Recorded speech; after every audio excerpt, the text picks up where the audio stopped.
one of you. I'm sorry, I didn't mean to offend you. I'm disappointed in every one of you.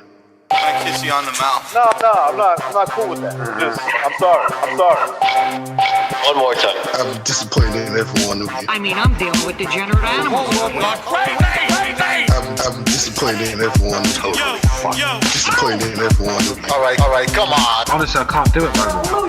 I'm disappointed in everyone. Let me tell you why. It's gonna be all right, Nicky. Go ahead, shoot. He just killed a little fucking man.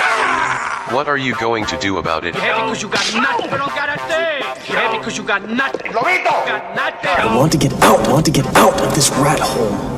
I want to get online. I need BDA boxing.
All right. Yo, welcome everybody to another Boxing Podcast, broadcasting to you live from the True North. This is your good friend, Mr. BDA, hashtag IronOTB, and I sure am glad that everybody could be on board for this one, fellas. In this episode, we're going to be talking about what happened last night in the main event between Canelo and Jaime Munguia, and then, of course, we're going to talk about tomorrow's fight. That's right, tomorrow. We've got pound for pound kingpin, Naoya Inoue, taking on Nery. Very tough Nery, hard puncher, determined, seemingly disrespectful of Naoya Inoue's skill. He might have a shot here. Let me tell you, we're going to talk all about that plus more on this episode. Before we get down to the fun, let's get the business out of the way. You guys know the drill. If you want to keep this gravy train rolling, you're certainly welcome to do so with the Super Chat feature, donating a couple of shekels there. The most important thing, though, is, or the better actually, it's always better if you join the membership program. That way you get more bang for your buck. We also have a Patreon set up because we are working on several projects throughout the year, documentaries, so that helps us stay afloat as well. But the most important thing is you continue to like, you subscribe, and you spread that BDA gospel. All right, fellas, really helps us out. Speaking of the initiated, let's see who's here. We've got Rafael Garza, shout out to him. Good Sunday to him. Eparokua, Skull K25, 2 Matador, Don Hello, or Hilo, I don't know how you pronounce it. Night Murph. Who else we got? Rafael Garza as well. Ed Dog is in there. Dark Haydo, shout out to Dark Haydo. Says Neil Diamond looks depressed. That's not Neil Diamond, man. That's De La Hoya. He was wearing a shirt that looked like a trash bag yesterday. But anyway, Lalo Soto Gaming, shout out to him. Says, let's go. Let's go indeed. Eparokua, Quentin Lassiter, Unknown, The Hand History Vault, SSC in the house. Shout out to SSC. Shout out to Warp Speed, another one of the anointed ones. Shout out to him. Hyperspaz. Rafael Garza with a super chat. Shout out to him. Says, I suspect Oscar De La Hoya did a line off of his girlfriend. Well, listen, I mean, I don't think he's quite sober yet. Let's just put it that way. Earl Stevens, another of the anointeds, he says, Earl's Canelo haters punching the air. Well, I mean, Real Talk Boxing, we got Chris Dillon, Double L. He says, Eparokua wants to sniff Canelo's J-strap. All right, so already there's a little infighting going on here. Team Batman Boxing, Alejandro Solis. I am your leader in the house. Shout out to him as well, another of the initiated. And many more people to come, I'm sure. Fellas, thank you for joining us. Really appreciate it. All right, let's... I'm going to invite a couple of people here. Stay tuned and hold on a second. I don't know if Bucho wants to join. Bucho's the one that hosted a open lines yesterday. Now, I wasn't there, although my symbol was on because Bucho was using my account to stream, but I was not there, and I haven't had a chance to. I listened to 2 minutes of it yesterday, so I guess you're gonna hear a fresh take from my end here, because I didn't really get to hear much of what they were saying. I see we got the Jimmy Reno jumping in. Jimmy, are you there? Can you hear me? Yes, sir. Fantastic. You're coming in clear. Let me just share the screen with you guys. Hold on a second. Hey, where is the screen? Hold on, give me 2 seconds here. And yeah, fellas, again, don't forget to hit the like. Real helps us out. All right. So, Jimmy, before we begin, let's just set up the stage for anybody that might not have seen what happened yesterday. Canelo Alvarez scores a one-sided decision over Jaime Munguia, defending his undisputed titles. And the scores were 117-111, 116-111, and 115-112. It seemed a little tight, that score right there. I had it more along the lines of 117 or 116 as well. I think the most you could give Brave Munguia were about 4 rounds. And that's if you're really pulling all of them out of the bag for him. Canelo went in there, did what he had to do. But I got a couple of questions, though, about that. So, Jimmy, you want to go ahead, or how do we do this? It's up to you, man. Yeah, sure. I'll tell you, I felt Canelo was very businesslike. I thought he looked good. He looked sharp. His punches looked. He was accurate with his punches. He was. He had a good game plan. He knew the uppercut would be the shot to catch him with, because Munguia does what a lot of people do. It's just it's the little things that separate good from great to generational. It's, for instance, if you go back, you look at Canelo, anytime he throws a left, his hand is right against his jaw. You know what I mean? He's not dropping his opposite hand.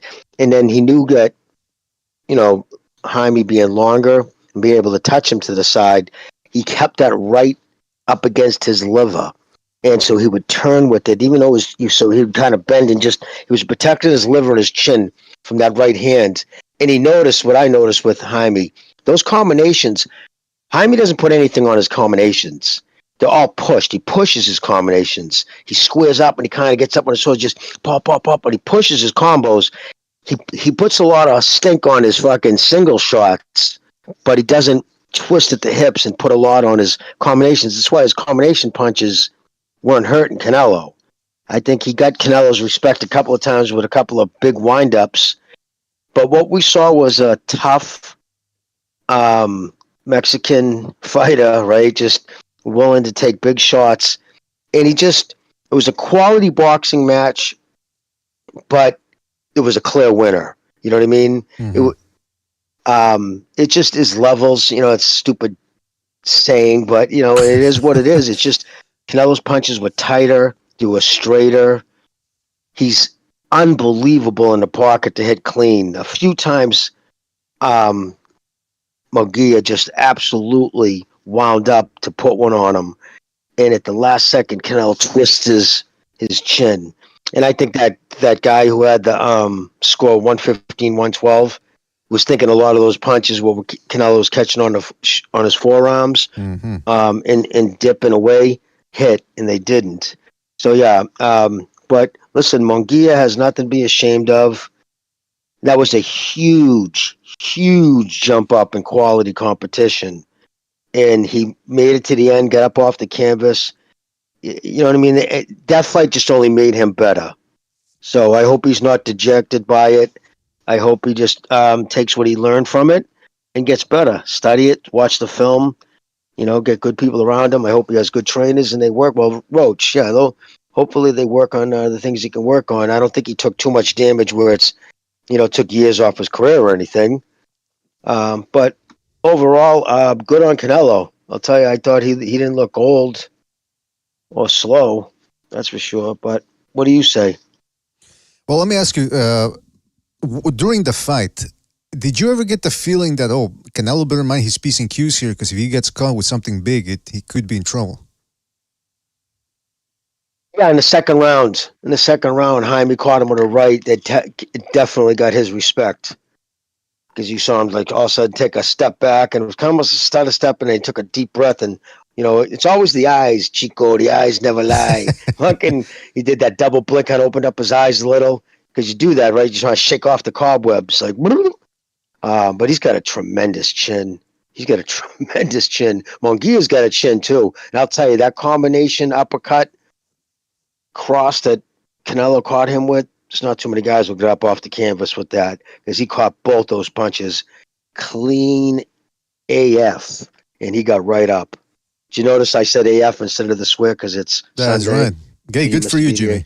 I appreciate that. That's Jimmy's a consummate professional. Let me tell you, a lot of people could learn from Jimmy. I'll just leave it at that. But you're right, man. Everything you said is on the money there, and the whole thing about levels, it's true, man. I mean, Munguia his career has been very Gilberto Ramirez / Deontay Wilderish. Ramirez in the sense that he has been fighting guys that he's expected to beat, and Wilderish in the sense that whenever he's in trouble, his power bails him out. And in this fight, you could tell that the same thing, a little bit like with Gervonta Davis too. It's like, okay, you've been doing the same thing over and over. If you can get them out of there, what are you going to do? And you saw what happened here against Canelo. He couldn't hurt him. And then everything else went out the window. Even his whole one of his big opportunities to win was to outwork Canelo, and that didn't happen. By the way, Unknown in the chat says Canelo has gotten so comfortable fighting in the pocket. That's the way it appeared to me, man, because Munguia definitely is a heavy-handed guy. Heavy-handed indeed. I mean, you saw what he did to Davidianchenko, who's a tough guy. Hit him in the temple in the first round, I believe, with a left hook and wobbled him. I mean, that's just a heavy-handed guy right there. And when he did catch Canelo with some big shots, and Canelo just took him, and then Canelo would just stand there and do his defense, upper body movement defense, and seem very comfortable. At this time, he is a complete fighter, but there's still a couple of questions out there regarding Canelo. I also want to give Canelo credit for one thing that I've been saying all along, which is that he's very strong at this weight. You won't see him moving back too much anymore. You saw him moving in certain spots against Munguia, but for the most part, he was just standing in front of him or even backing him up. And that's the thing. Canelo now is confident in his strength, in his defense, in his tungsten chin, which is still as durable as ever. And, you saw what he did to Munguia, who's never been dropped before. Hit him, walloped him with an uppercut, and put him down hard. I mean, this guy can punch. So all those things are still there. Here's my question, though. At 33 years old, and after being a professional since the age of 15, are we finally seeing a decline? And that's something that people were talking about after the John Ryder fight, after the Charlo fight. I think at this point, it's safe to say that there is some decline because he couldn't get Munguia out of there.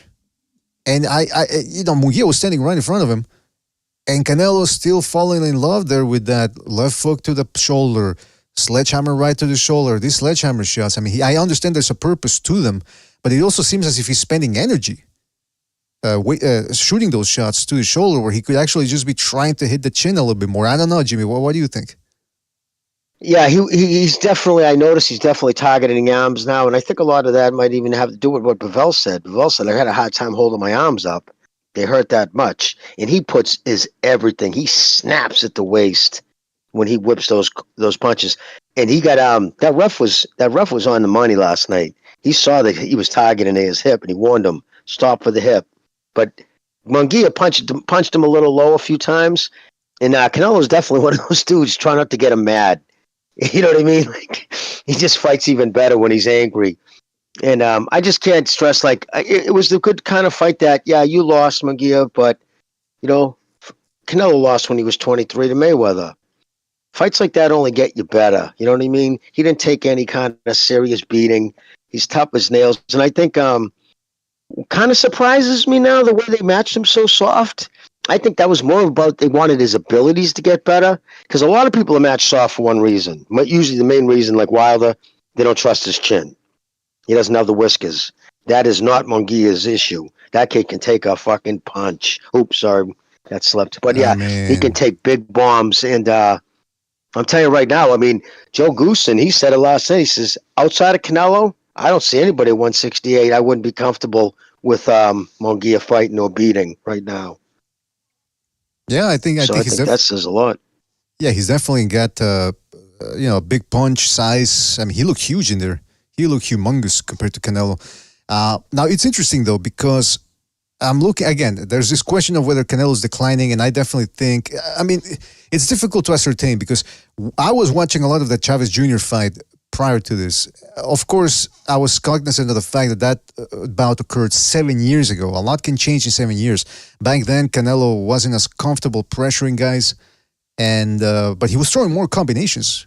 3-4 punch combination. He threw combinations here, don't get me wrong. But like I said, he wastes, or I don't know if waste is a correct word, but he seems intent on throwing those sledgehammer shots to the shoulders. And those single punch sledgehammers seem to take a lot out of him. And I got to wonder, like, that approach certainly failed him against Bivol. I mean, yeah, like Bivol said, he felt them, but they didn't wear him down. And he was able to beat Canelo off of that. So my big question is, if he fights Benavidez, who even his supporters say that one of the reasons why they believe Canelo's avoiding him is because of Benavidez' size. Well, that's the question then. Can Canelo's shots wear down Benavidez? Now, I also want to point something out here. In terms of the output, when Alvarez fought John Ryder, he threw 459 shots. 459 shots, and most of those were sledgehammer shots. Or some of them, actually. I know there were a lot of straight rights in there. When he fought Charlo, who was content on going the 12 rounds and running around the ring, back foot bitching it, Alvarez was only able to get 385 shots off. Now, when he fought Munguia yesterday, he threw 536. And I did notice that he threw more than he has in the last 4 or 5 fights. The last time he had numbers that hovered around this quantity was against Golovkin in the rematch, which was about 600, I think. I think that might be an all-time high for him. So he certainly did try to get Munguia out of there. And that's my question is, did he try to get him out of there and he couldn't? Or is he sort of content now? We're going, okay, I heard this guy, I beat him up a little bit, that's it. Well, what do you guys think? I got to say, too, did you notice a dip in his speed? Because when a fighter changes his style, it's hard to quantify if it's ability that's fracturing, due to age, or is it just his change in style isn't as active, like he's not up on his feet anymore? Because the reason being, he's become, like you said yourself, more comfortable in the pocket, so there's less wasted movement, and his accuracy was on. But I think his timing and his speed, those are usually the two things that start to go when your power was always last to go, but I think his speed, I'll tell you, his speed for 168 for the mass he carries, I thought it was pretty good. So is he as, quick twitched, fibers, is he twitchy as he was when he was 26? Yeah, no, he's 33. But is he age declined? I wouldn't necessarily say so. Plus, remember, and it's all pure muscle. When the difference from 154 to 168 on a frame that big, that is in its pure muscle, matured muscle, that's going to make you just by nature slower. So, you know what I mean? You got to factor all those things in. So I don't know if it's age or if it's all those other things. That's just my thing. Yeah, I mean, I don't know. I got the feeling that he could have gotten Munguia out of there. In fact, I actually, when I was watching the fight and the 12th round was coming along, I said, okay, he might have taken the 11th off, because he did take the 11th off. He might have taken the 11th off to turn on the afterburners. And he did try to, a little bit there in the 12th, but then by the end of, when there was a minute left, it seemed like he took the foot off the pedal, off the gas. And that's the thing with old fighters. They try to turn on the afterburners the way they did in their youth, late in the fight, but there's just not enough gas in there. And I think that's where Canelo's at right now. At this point, I think it's undeniable that his gas tank, which has always been suspect, is more of a liability now than ever. And you got to wonder what if that was a 15-round fight, he would have stopped him, because at the end of that fight, Munguia was hurting. He was really hurt. I don't think he really had much about his wits at that time. The last 10 seconds, that last combination he caught him with had him goofy. I'm telling you, if that was a 15-round fight, I don't think he would have got out of the next round. And I think that's why he was so honest. And when he said, no, he beat me, because he knows what he felt like. He knows what he felt like at the end of that round when that bell rang. He was like, whew, thank God that was the last round. I'm telling you, I think he would have taken him out. maybe, but I'll rephrase or paraphrase what Sugar Ray Leonard said when people always brought up the first Tommy Hearns fight, and they said, "Yeah, Tommy Hearns was beating you, outpunting you. If it would have been a 12-rounder, you would have lost that fight." And Sugar Ray Leonard always says, "Well, if it would have been a 12-rounder, I would have adjusted accordingly, and I would have rallied earlier." Instead of in the 14th round or whenever that fight ended in the original one. And I think it's the same thing with Canelo. It's like, okay, if it was 15 rounds, but it wasn't 15 rounds. He knows it's a 12-rounder, and if he wants to take Munguia out of there, he would pace himself accordingly. And that's my question. I think he did try in certain spots to stop Munguia, but then afterwards he said, yeah, I think age has caught up to him. I think it's undeniable now. After the Ryder fight, after the Charlo fight, people say, I remember I was thinking, well, Ryder's a tough guy, Charlo ran. But now that he had a guy in front of him who wasn't running, and he's a big dude, he's younger than Canelo, but I don't know, man. I just felt a little underwhelmed. Is it age or wear and tear? Could be both. Right? Could be both. Could be a little of both, because he's got a lot of fights under his belt, a lot of big fights. Did you see the comfortability, though, coming out? Canelo smiling like he was walking to his fucking buddy's house for a beer. You know what I mean? Like, yes, 30, all these people here to see me screaming my name. Yep, what does that mean? It's a Saturday night. You know what I mean? He's been through it so many times. Munguia came out not wet, dry, just his eyes going around, not paying attention to music. It's a big thing. It's a big thing to be the headliner of a fight that big. Yeah, and so now that's under his belt too, though. Yeah, he's in his element, and that's a big advantage over guys who have never. If he ever fights a guy like Benavidez who has never been anywhere near that position, it's an advantage. Now, there's a lot of people in the chat. A lot. I've seen about 2, 3 now saying, "Oh, Canelo chose he carried him." I'm thinking, how does that make sense, though? I mean, this is a show business. You're supposed to look good. You're gonna carry a guy, and that's always a big. I don't buy that whole thing. He carries. You know, when people say, "Well, he carried this guy to." I remember when Golovkin fought, who did he fight? I forgot who he fought, and people were saying, oh, he was carrying his opponent so that other opponents would finally be hungry or to fight him or motivated to fight him. I'm thinking, well, you carry a guy, he can knock you out. That's a big risk. So I don't buy this. I don't know, man. I don't buy this whole thing that Canelo carried him. Or what do you guys think? I think a knockout comes, and I'll be down with this. So I see we got somebody else here too. Yeah, no, I think he fights if the knockout comes, it comes. I think he was trying to get it in the 7th, in the 8th, like he wanted his prediction. But after that, I think he knew he was comfortable. Because Munguia was dejected at the end of the 7th round. Watch him walking back to the corner, head, shoulders kind of slumped, like he was dejected. I think he kind of knew right from there, like, man, like his levels, and this kid's there's a reason why he's Canelo. So, but yeah, I don't buy that. Like he was.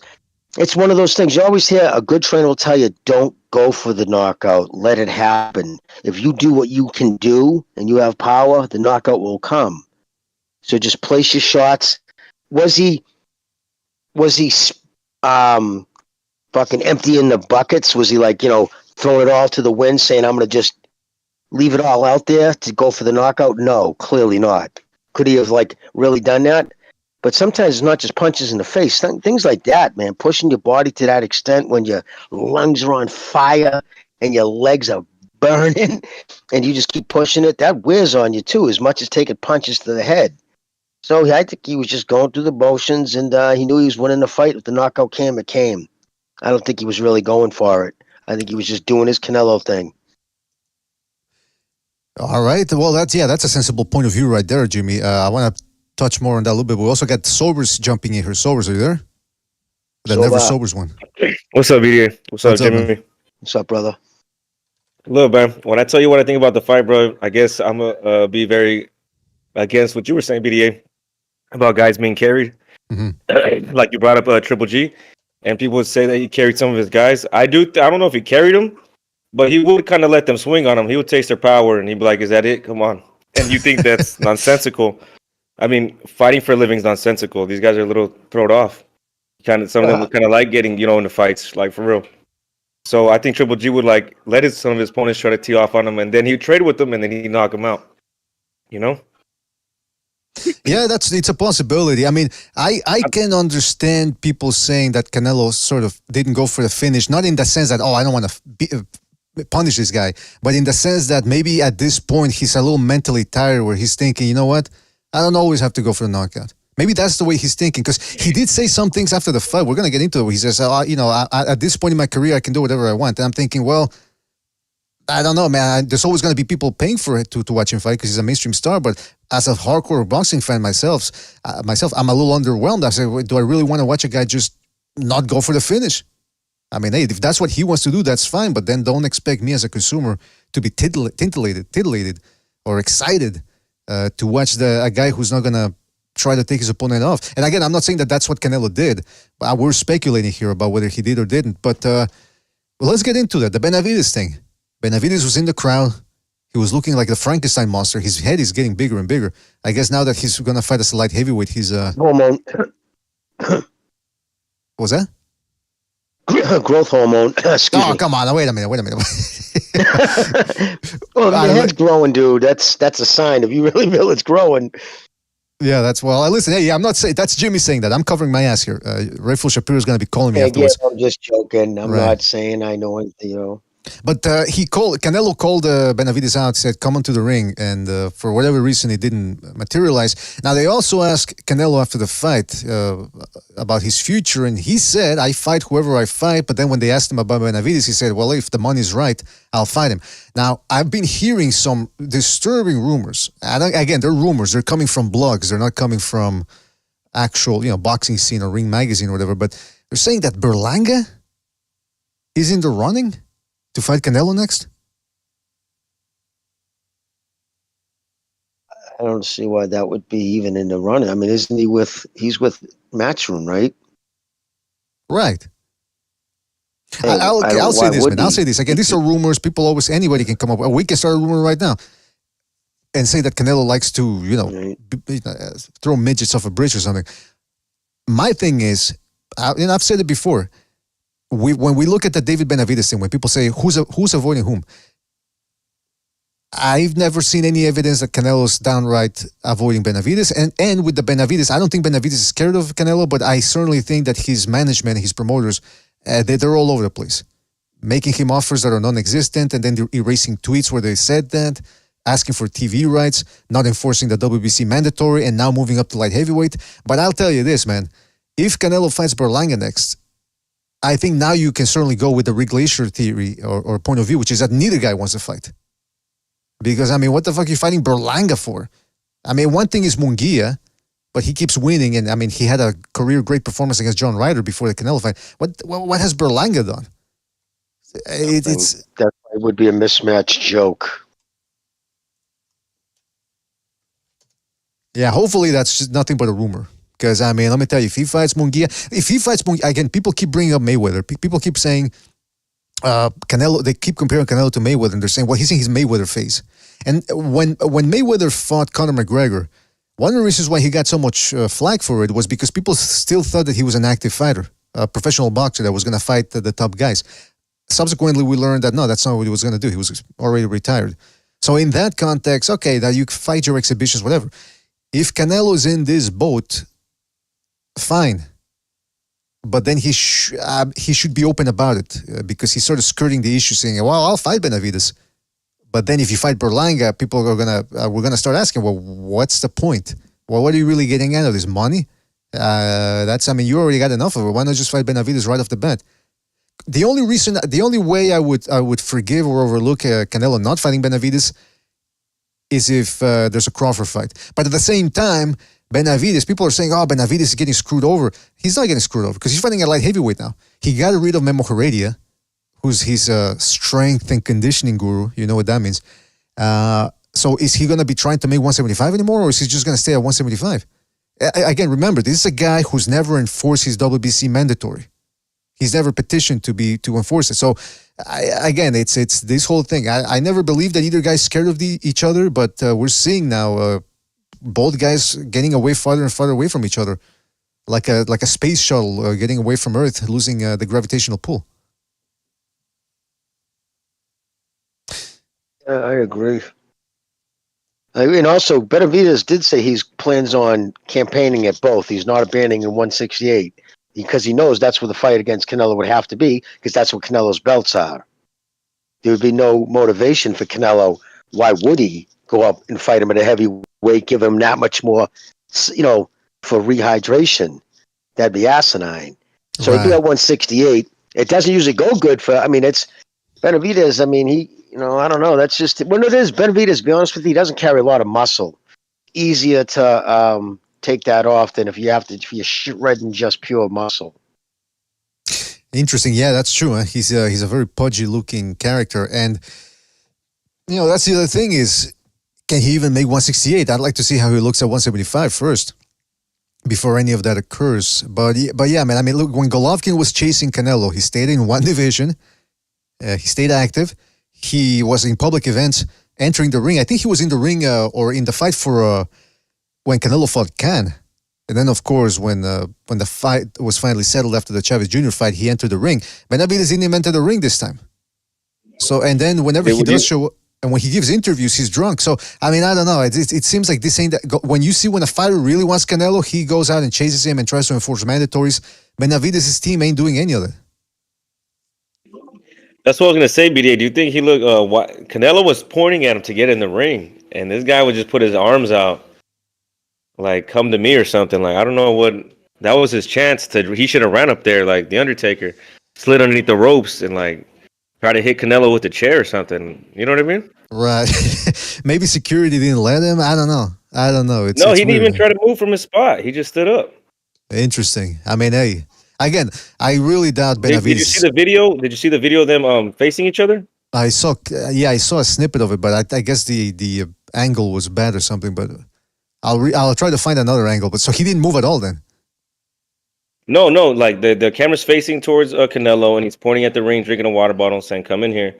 And then they pan towards David, and David just is standing up. He just opens his arms wide out, like he's Jesus or something. And his girl's right there fangirling for Canelo with her phone out recording him. You think the girlfriend, you think Benavidez' girlfriend was... Yeah, she was zooming in on Canelo, bro. Her camera wasn't pointing at him. Wait a minute. So you're saying you could see... Hold on a second. You could see her camera and she was zoning in on Canelo's crotch, is what you're saying, with the camera. Exactly. Oh, my goodness gracious. Well, let me tell you. How long was the clip that you saw? It was about 10 seconds. Okay, that's what I was going to say, because the one I saw was real short, too. So I don't know if there's a 30-second clip, maybe we can get more info on whether he did try to get in the ring or not. But if you're saying... right. Right, but if you're saying in the one you saw he didn't try to, I mean, again, it's not that I'm not saying, that means he doesn't want the fight, but it's just you add everything together.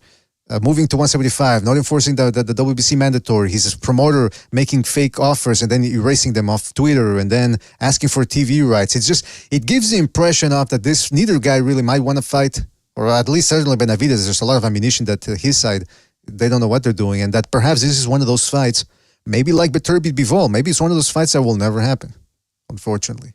Hopefully that's not the case, but we shall see indeed. Well, that's about it. Listen, I mean, Canelo...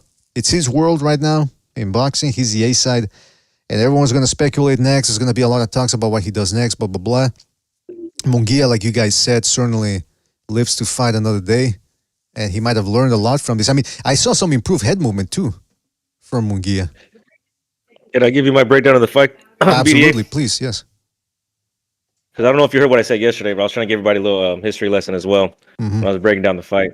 There was an alliance between Aztecs and some of the other tribes.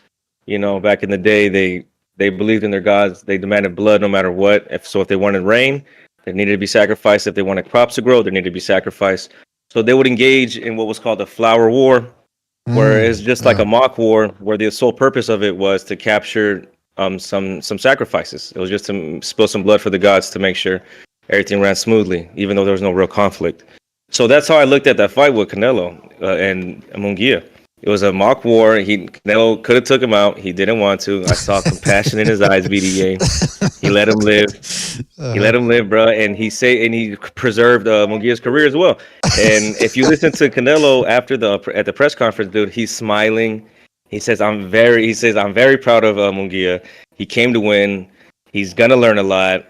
If he's my successor, it'd be great. You know what I mean? He just looked happy for him. And there you go. You see how dejected Munguia looked? He looked like that guy, that little Japanese dude who thought he could actually beat Floyd Mayweather, and after he got his ass whooped, he was like crying after the fight.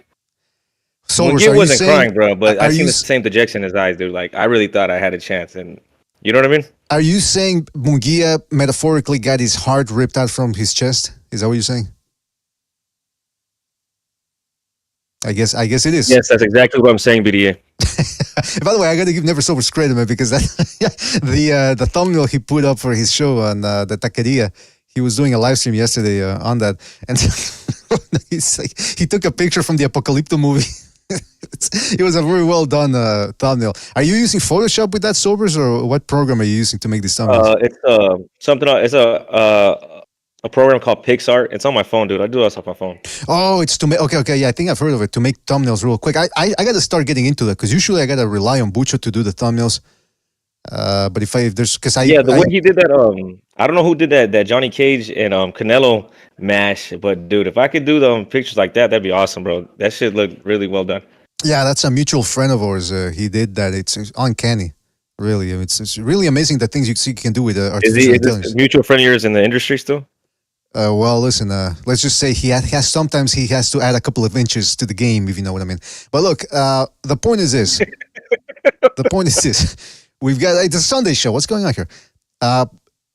Yeah, okay, so that was a Canelo fight. We'll see what happens with him. You never know. It's always a ride with Canelo. Everyone's always attuned to every single word he says or Reynoso says. If he says he's going to go on vacation in Mars for 2 years, people take him literally. They go, he's avoiding Benavides. He's going to go to Mars. He's hiding from Benavides in Mars. The ride never ends, and I suspect it's only going to get hotter and more bumpier in the coming days this summer. I want to move on too, because real quick before we open up the phone lines, because the ride for us ain't over either. We've got Naoya Inoue taking on Luis Nery this Monday. So about 15 hours from now, I suppose, 7 a.m. Eastern time, they're going to get into that ring in Japan and they're going to rumble. Luis Nery has one loss on his docket. And that was against Brandon Figueroa, who fought. Brandon Figueroa, who fought yesterday, ended up stopping Jesse Magdaleno. Inoue looks to be unstoppable right now, and he's already beat the two best guys at 122 in a span of 12 months. Guys, what are you expecting tomorrow morning? Don't be shy. All right, well, Jimmy, I see you're I'm sorry, BDA. Did you ask something? I couldn't hear for a second. Did I cut off? Yeah, I think I cut off then. Okay, we got Inoue versus Nery tomorrow. What do you guys think happens tomorrow morning? I would like to see Nery win. I mean, I think he has a better chance than Munguia, but I mean, I don't know. Maybe I'm tripping, dude. Maybe I'm kind of being too pro-Mexican on this one. But I do think I saw a little bit of cracks in Inoue when he fought Tapales, that he can be lured into some shots. He can be kind of lulled to sleep. I saw Tapales stun him once or twice in the fight, and like he kind of he did it by, like I said, like he kind of lulled Inoue into those shots. You know what I mean? He made him think he was having an easy time, and he just cracked him. So I've seen Inoue take some hard shots at 122, and Nery's a big puncher, bro. He's already defeated a Japanese legend. There's bad blood there. You know what I mean? It could be in Inoue's head where he needs to beat this guy, and he just runs into something. But yeah, I don't know if I got Nery, bro. Can I say something real quick? Gonna win, dude. Yeah, can I say something real quick about that? Apparently, I didn't see the video of the win, but you can see that during the stare down, Luis Nery and Inoue got real close, and apparently Inoue's chin muscles were flexing. He seems to be very intense, like you said, Sobers. You alluded to that Nery win over. What was his name? I'm not even gonna try to pronounce the name, but he fought in Japan. It was Mitsubishi or Yamasaka or something. Yeah, something like that. The first fight, I believe, he blew the weight, and then the second one, or something like that. One of those fights, he blew the weight. And no, he tested positive after he beat him the first time, and then the second time he blew the weight, and they knocked him out faster. Right, so that was really that. I remember that's why when I was going into the Figueroa fight, I was rooting for Figueroa because this dude, screw him, man. I mean, he doesn't even care about it and all that. But then Nery at 122 has looked a little bit fuller, a little stronger. Well, before I give my point of view, Jimmy, are you still there? Jimmy. Hey, Jimmy, I see you're unmuted, but I can't hear you. I don't know if you're trying to speak or... Yeah, I can't hear you, man. Okay, bro. I got Nery, bro. Well, I don't even know if he's trying to speak, though.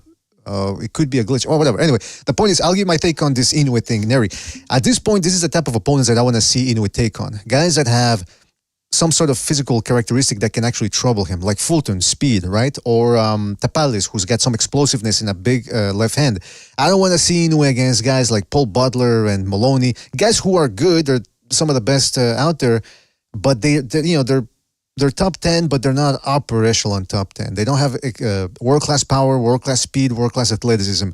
And so Nery, this is what I want. Now, Nery has shown that he can, not only does he crack, but he can actually be a volume puncher when he wants to. He's got some good agility. He's a southpaw.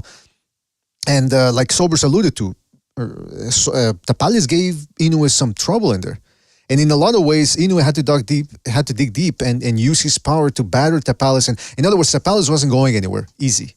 He was going to stay in there. And Nery has been disrespectful towards Inoue. I think that's one of the reasons why we see Inoue so intense coming into this fight. But again, Nery seems to have a lot of self-confidence. I'm pretty sure I've heard him say that he's attributed that loss to Figueroa in a lot of ways to the weight loss at 118. Because that fight, I believe, was at 118, right? Or maybe I'm mistaken. No, I think it might have been 122. Yeah, okay, might have been 122. So I don't know. I think I imagined that then, or I was mistaking him with another fighter. But be that as it may, he's coming in here very, very confident for sure. It could all be bravado, false bravado, but nevertheless, it's an interesting fight when you've got two punchers, when you've got Inoue who always delivers. I gotta tell you guys, I'm getting very interested in this. I'm certainly waking up at 7 in the morning to watch this one. That's right. That's absolutely correct. Now, hey. Okay, so if Inoue beats this guy, and even if it's competitive, whatever, but he ends up stopping Nery, is there still a debate here about who's number one pound for pound, him or Crawford? Because Crawford hasn't done anything since July. Yeah, I think pro Crawford fans will say, "We'll just wait till he fights Madrimov." You know what I mean? And that's gonna be better than anything Inoue's ever done. Right. Well, I mean, hey, listen, when he fights Triple G's goofy looking little cousin. He looks people have always said that Golovkin looks a little bit like the Mad Magazine character. What was his name again? I forget the moniker. I don't know.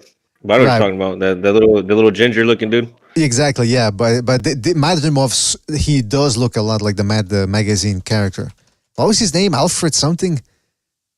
I didn't even know he had I didn't know he had a name. Well, he didn't have an official name. I don't know who gave it to him. Because you got to remember, Mad Magazine started in the 1950s, I think.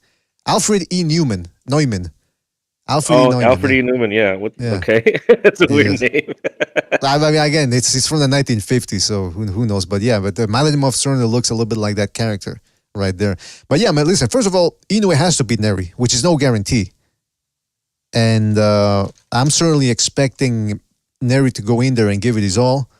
But again, when a guy has to take blow weight and take the PEDs, kind of like Ryan Garcia, the same Ryan Garcia saga, you question his mentality, which is what a lot of people were doing with Garcia, even before he tested positive. So you have to wonder the same thing with Nery, because he took a body shot from Figueroa. And you got to keep in mind, that's Inoue's bread and butter.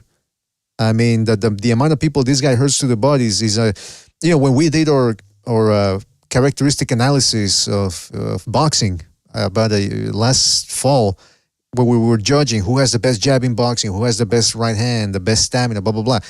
Inoue, I think we gave him best body punching, believe it or not, because he's just such a heavy-handed guy, and he distracts you with the flash upstairs, and he hurts you upstairs. And then when you least expect it, he goes downstairs, and it's a completely different nightmare. So, Nery better watch out, man. I don't know if he can pull this one off, but he certainly has a good chance. Again, he's got power, he's got volume, he's got good athleticism. This ain't Stephen Fulton in there. Let me tell you, this guy can crack. So, we'll see what happens, man. And again, if Inoue looks sensational in there, I think we'll reopen the books for this whole pound for pound discussion. Because again, if you wanted to give when Inoue beat Tapales, some people still gave Crawford, oh no, he's still number one based on what he did. But at this point, I mean, you have to admit inactivity. Meanwhile, Inoue has gotten 2 victories since then. But again, Inoue has to win first, so we're jumping ahead a little bit here.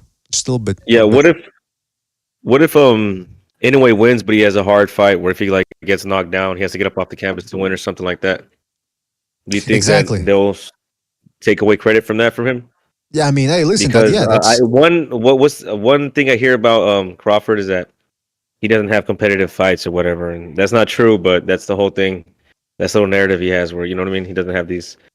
He's so good because he smokes all his competition. I mean, yeah, I mean, look, if you go rounds with somebody and they're hitting you and you're going back and forth and then you stop them, all right, you stopped them, but that was still a hard fight. And that's what we saw against Sean Porter. That's what we saw against Benavides from Crawford, I'm talking about. Even against Kell Brook, I thought that an emaciated Kell Brook was outboxing him. So I really don't understand when people say, I think they're conflating stopping a guy and that sort of erases everything that happened beforehand, which is not how things work, but apparently that's how some people choose to look at it. Because it's the same thing with Inoue. Inoue struggled. That's a good point. Right. Because Inoue struggled with Tapales. And look, yeah, Inoue has looked about as close to invincible in his last 2.5, 3 years that he's been boxing. Other than that Donaire fight, he's been looking invincible since then. But he's not invincible. Whenever he jumps in, he pulls his chin up in the air. He's there to be hit. Sometimes because he puts everything into his shots, he has to take breathers in there, and that's when Tapales was getting to him. So, believe me, if Nery beats him, it's an upset. But Inoue, I do see him as a fantastic fighter, perhaps the best of his generation right now, in terms of just the way he dominates. But he's there to be. There's a way to beat him. Nobody's invincible. But hey, I also ask you guys a question. People kept saying that if Munguia were to pull off the upset against Canelo, would that have been a bigger upset than Garcia versus Haney? What do you guys think? If Nery pulls off the win here, is that one of the biggest upsets or the biggest upset we've seen or in the last 10 years? Or what do you guys think? I know it will be a big upset in boxing, but I don't know if it'll be a bigger betting upset than what we saw with Garcia and Haney. And I don't know if the gap between them, between Nery and Inoue, is considered as great as the gap that was considered between Devin Haney and Ryan Garcia. You know what I mean? Maybe it was maybe the gap is less, but you know the hype and the way the social media was talking about Devin Haney, they made him look like he was. It made him look like he was damn near unbeatable. You know? Right, yeah. And I mean, on the one hand, Nery is rated number 5 at super bantamweight. So whenever you're on the top 10 and he's in the middle portion right there, I mean, that's you always have to give him a chance. Especially like I said, he's not a guy in there who's just average or vanilla. He does have power. He's willing to get down, as we saw in his fight against Havanesian. He's been a champion, former champion, yeah. And Ryan wasn't. Yeah, exactly. Yeah, that's a good point though. That's another good point right there. Fellas, hold on a second. We got a super chat here, I believe. Hold on a second. Yeah, shout out to Billy Hoyle and the Pimps for his contribution with the super chat. He says, Jay Will said that Crawford would beat Munguia at 168. Who's Jay Will? Is that another one of those? He's in the chat. He got the venom face. He got the venom face in the chat. Oh, I mean, listen, let's see how Crawford looks against Madrimov first, because that's another very tough fighter right off the gate. So let's see him get past that, and then maybe we can start talking about him beating Munguia 168. When he said Jay Will, I thought he was another one of those hip hop guys. Because somebody said in that Discord that they were talking about Drake and Frederick Lamar are having some sort of beef. No, that's not his first name. What's his first name? The other guy, Lamar.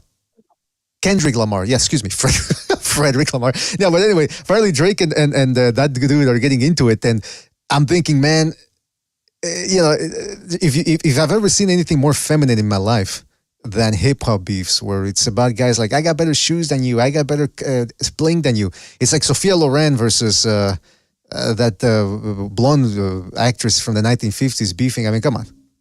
Let's stick to boxing here. So I thought that's what he was referring to, J Will. I thought that was another one of those rappers.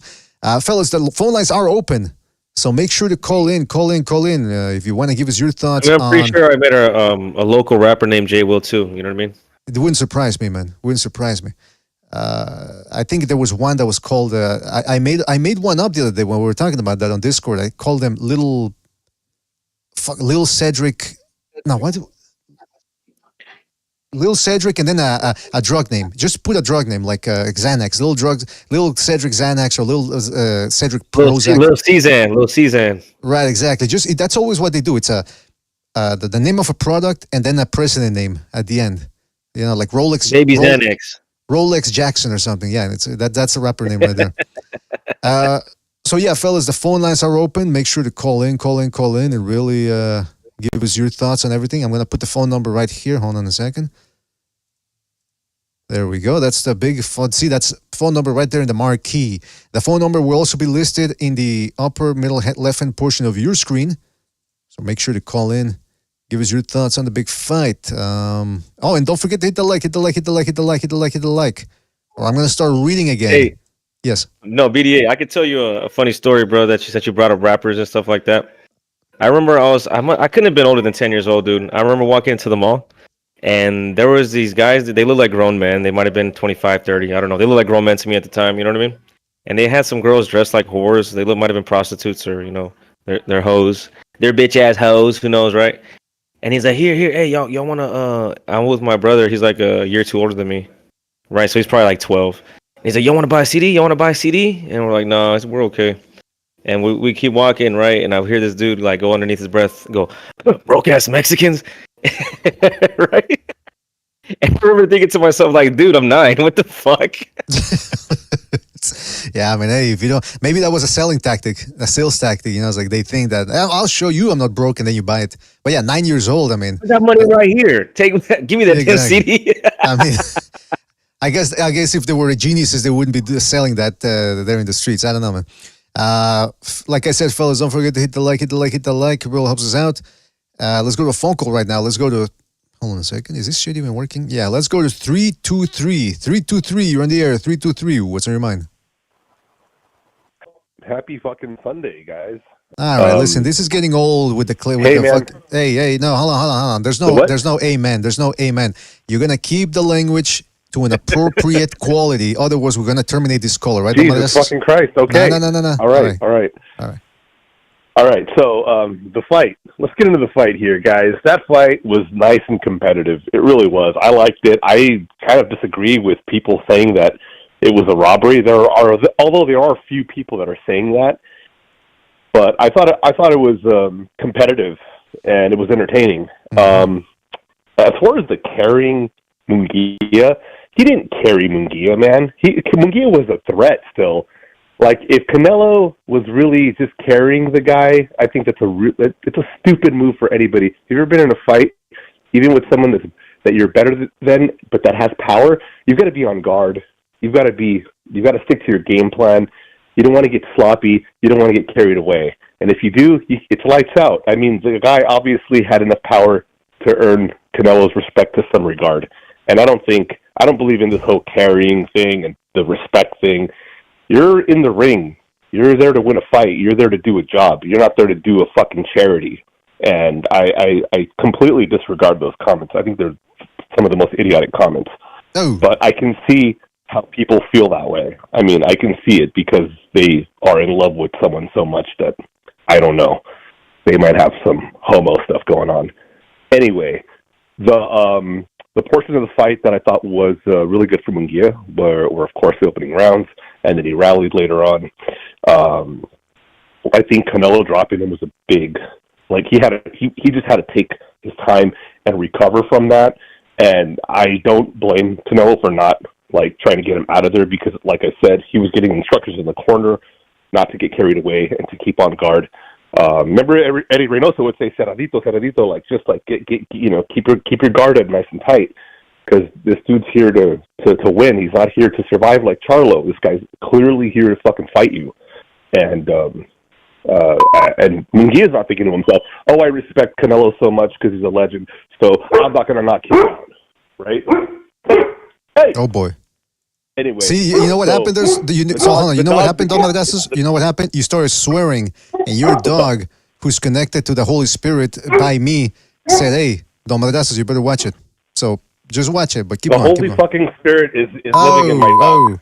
Hey, your dog's gonna bite your dog's gonna bite your dick off, man. I'm just telling you, warning you right off the bat. So I don't know, man. I thought it was an entertaining fight. I thought it was good. And listen, I've been saying this for a long time. I don't think there's real animosity between Benavidez team and Canelo team. Mm-hmm. And I said it before. Like, listen, when this whole boiling over of you're avoiding and you're ducking and all this shit, they were making the fight with a stablemate of Canelo, which is Alexander Vosnik. I didn't really know that at the time. When I found that out, I'm like, oh, this is all for show. Like, this is just pos. This is WWE right here. Mm-hmm. They're trying to either sweeten the deal for a better and bigger payday down the road. They might fight. They may not fight. I have no idea. But at this point, I don't think Canelo's really concerned about knocking guys out. I don't know if he can, because just of the stamina. And if he doesn't get you out of there right away, he's probably not going to get you out of there. He's going to win rounds. And there's nothing wrong with that. I mean, a lot of guys do that when they're older. They win rounds and they take you the distance and they just kind of beat you up. I don't think they're going to carry you, but it's going to be a lot harder. It's a lot harder for Canelo, too, at this weight, because all the guys are bigger than him. So there's also that. The guy's his whole career now is just fighting bigger dudes. So I don't know. Anyway, it was a good, entertaining fight. I enjoyed it, and I hope to see Munguia at least fight like Berlanga or Caleb Plant or something like that. He's just got to move on and start making a name for himself, and I think he will. Hey, let me ask you one last thing, man. When it comes to Benavidez Canelo, are you going to put some sort of a moratorium on that fight and stop talking about it until they make it, or is that something you will continue to discuss about? Wow, who would win between those two guys? I really don't. Knowing what I know about how they made the fight with Vosnik and everything, I really don't care. If he goes up to 175 and he starts making a name for himself up there, good for him. If he comes back down and decides to decides to say, hey, WBC, I need you to mandate this fight. Like, yes, I'm a mandatory, but the fight's not mandated. So if the fight becomes mandated, then yes, and then if Canelo backs out of a mandated fight, then that's a duck. But right now, the two guys, I agree with Rick Glacier, they don't want to fight each other. I don't think they care to. It's not a priority for Canelo, and obviously it's not a priority for Benavidez, because they should have been on that shit. Yeah, that's a good point. Yeah, that's a sensible point right there, Domadas. All right, listen, we'll let you go feed your dog, because it sounds like he's starving. Take better care of your dog there, Domadas, and we'll I gotta take him to the beach. I brought the beach ball, and he was like, "Let's fucking go now." So I gotta take this fucker to the beach. Well, there you go, man. All right, well, listen, thank you for your call. Call back next time, right, man? Shut the fuck up. Take it easy. All right, take it easy out there. All right. Oh, don't hang up before you beat your dog, bro. Damn. Yeah, man. We're gonna have to call the SP. What's it called over there in the United States? The organization that the animal. The PETA. No, SPSC, or what's it called? Animal control? I don't know. No, there's one that SPSC or something. Well, whatever. I'm not American. Fellas, don't forget to hit the like. Where are we at with the likes? Let me just count. I gotta do this, but I gotta be a stickler for the likes. All right, we're at 53 likes. Unacceptable, fellas. Unacceptable. Let's get to at least. I think the organization is called SPIC. Well, Joe Lopez in the chat said SPCA. That's the one I was talking about. Yeah, SPCA. I don't know what it stands for. I think it's SPIC. Oh, well, okay, we're gonna talk about this for 15 minutes, man. Let's move on. I was spelling out SPIC, BD. Okay, I guess. Sorry, excuse me, man. Sorry, man. Slow me, man. I'm dealing with 3-4 things at the same time here. First of all, the likes. Okay, my bad, bro. It's my bad. We're at 59 likes, so 63. All right, 63. So 17 more people hit that like, we get to 80. All right. And I'm being conservative here. 80 likes, guys. 17 likes gets us to 80. So please hit that like. Really helps us out. Otherwise, I'm going to start reading from the Manual of Angiology again, or maybe something else, just to vary it. Also, let's read a super chat here from our Sobers. Never Sobers, who's on the panel right now. He says, we're in the Saul the Merciful era. I mean, hey, what's his Aztec name? Flaming Vulture or something? Fire Eagle? Because, he's got the fire thing going because he's a ginger. I think it's hugging bear because he likes to hug trees and he feels connected to bears. That sounds more Native American than anything, but yeah, I got you. Shout out to Sobers for Those his are our contribution. cousins, bro. Same shit, you know. Well, yeah, well, you're right. They're Asian looking, that's for sure. Shout out to Sobers for his contribution. We'll appreciate it. Let's go to another phone call here. Let's go to, who's next here? Let's go to 254. 254, you're in the air. 254, what's in your mind? What's up, guys? Guess who it is? I don't know. It's Never Sobers. It's Never Sobers. The real Wait a Never minute. Sobers. Oh shit! It's never sobers. What's up, bro? It's Gypsy. Isn't this Gypsy? What's up, bro? It's not Gypsy. It's Never Sobers. All The right, let's real go with Never it. Let's go Sobers. with it. That It's one Never over there is Sobers. fake. It's Never Sobers number 2. So, yeah. He's the one without the Z. I mean, like, he's a Canelo fan. I'm not a Canelo fan. I'm like the exact opposite. So, yeah. And, I think Canelo did horrible yesterday. Mm-hmm.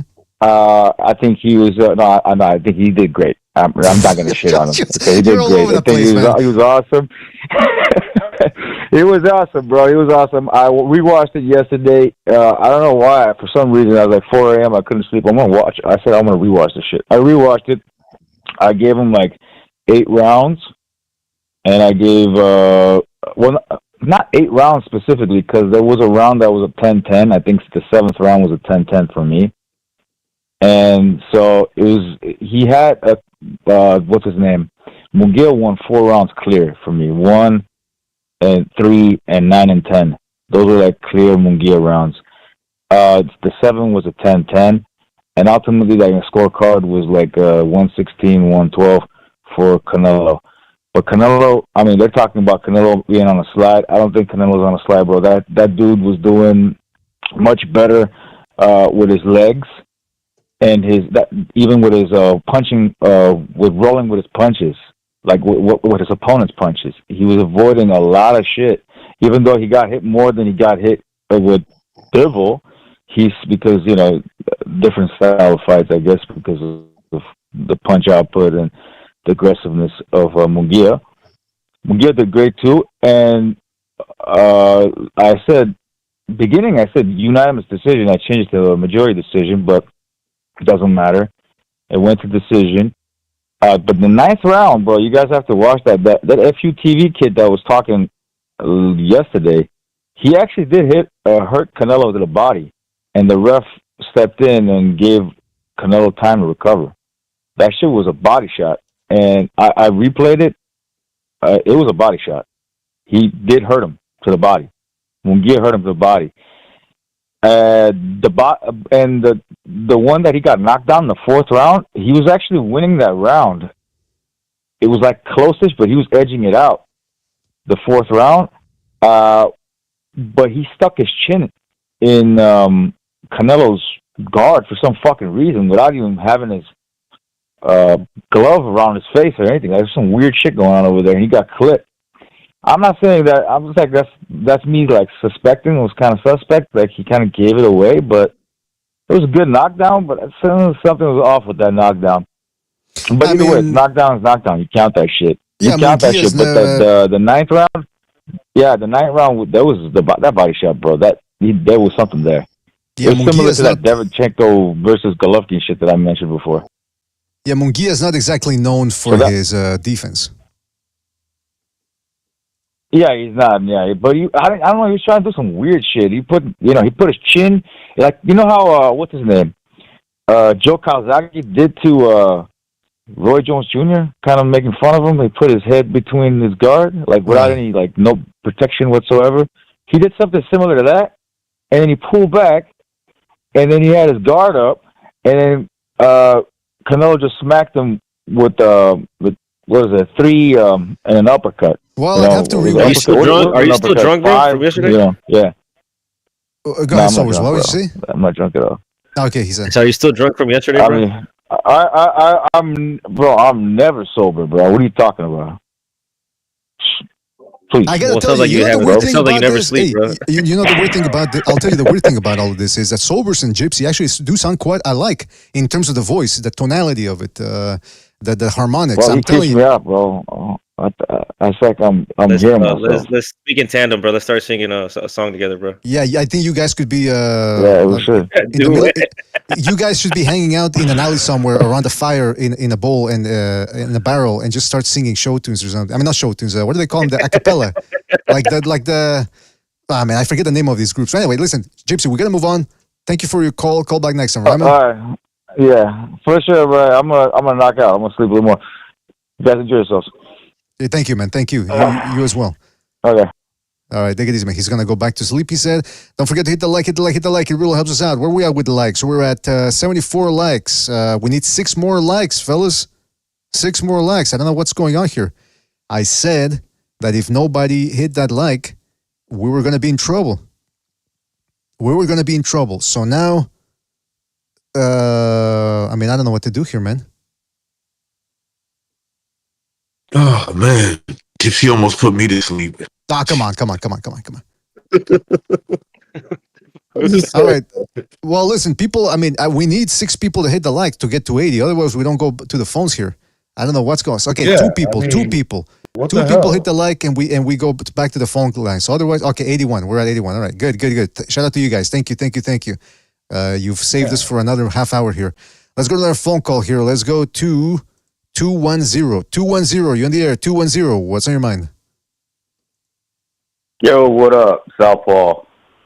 What's up, Southpaw? Southpaw's from Jersey. Not much, man. I had a good time, man. I wasn't really excited. I knew we all knew Canelo was gonna win. We were just kind of rooting for Munguia to make it a good fight, and he did that, man. But in the end, we knew who was gonna win.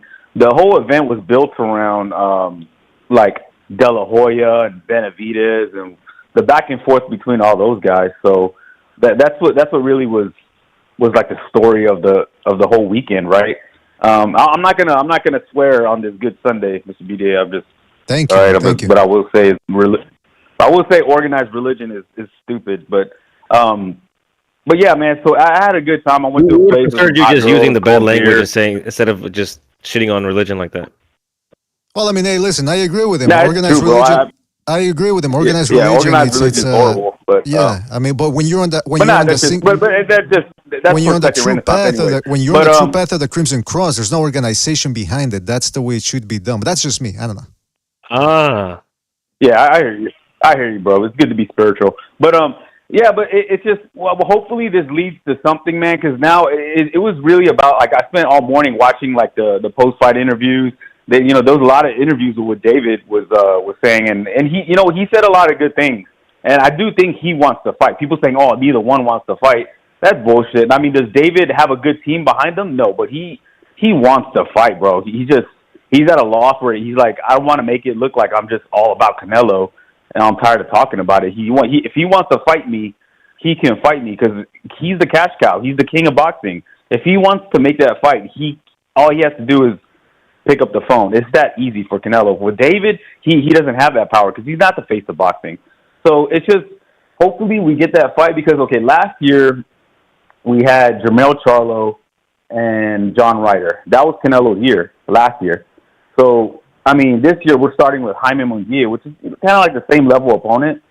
So I want to see like an enticing 50-50 fight where people are juiced up and Benavidez did leave the window open. He's like, I'm done at 168.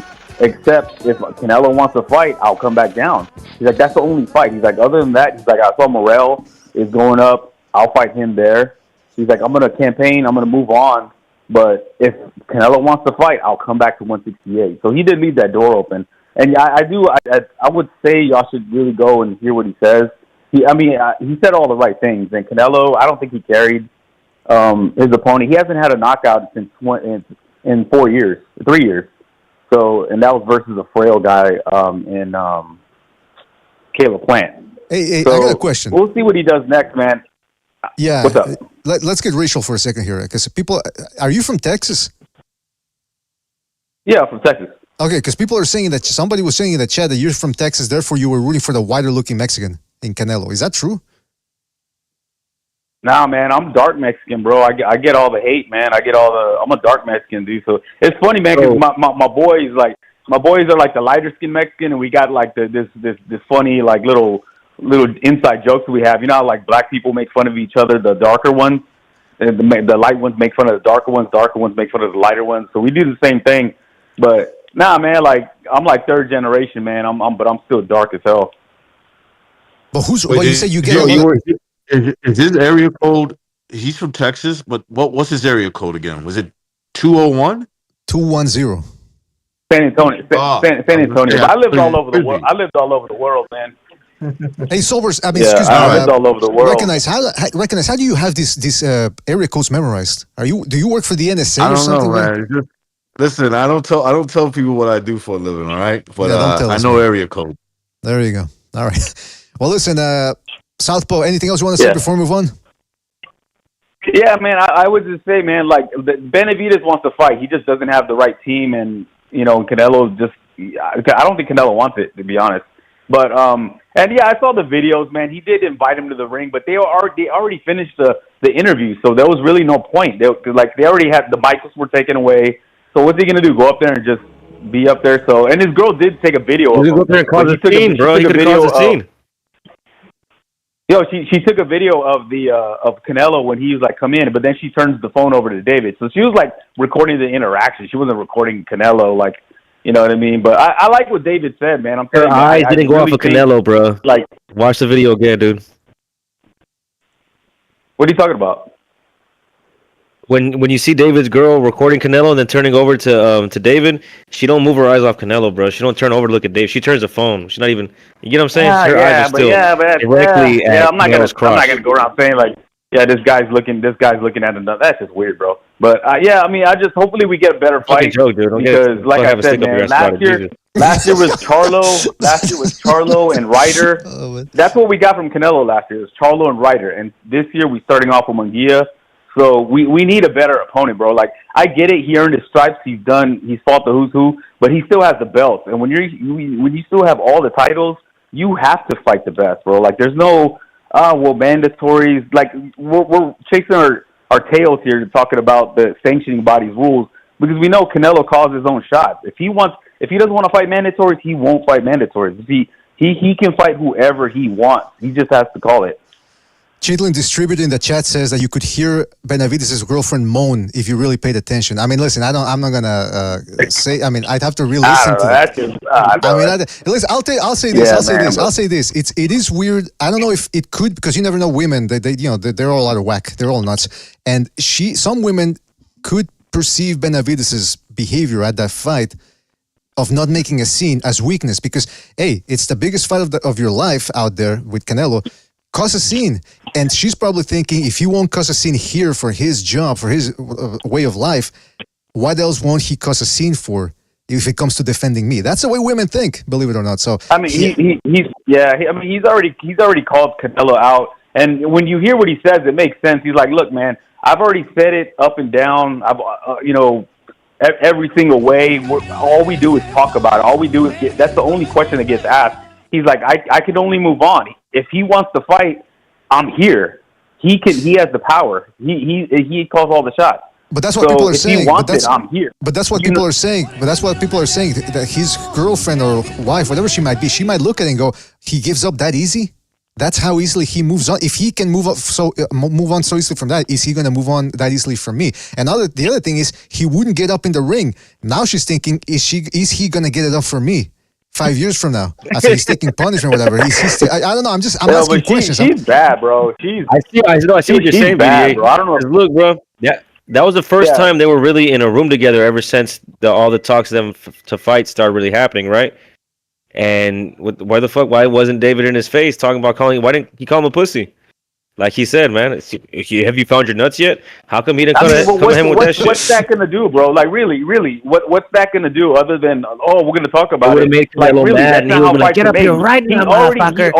It would have been a fucking good promo, bro. What do you mean? So, okay, but now you're saying, like, because he didn't get in his face, he doesn't want it. Like, he already didn't made even it clear try. He didn't even try, bro.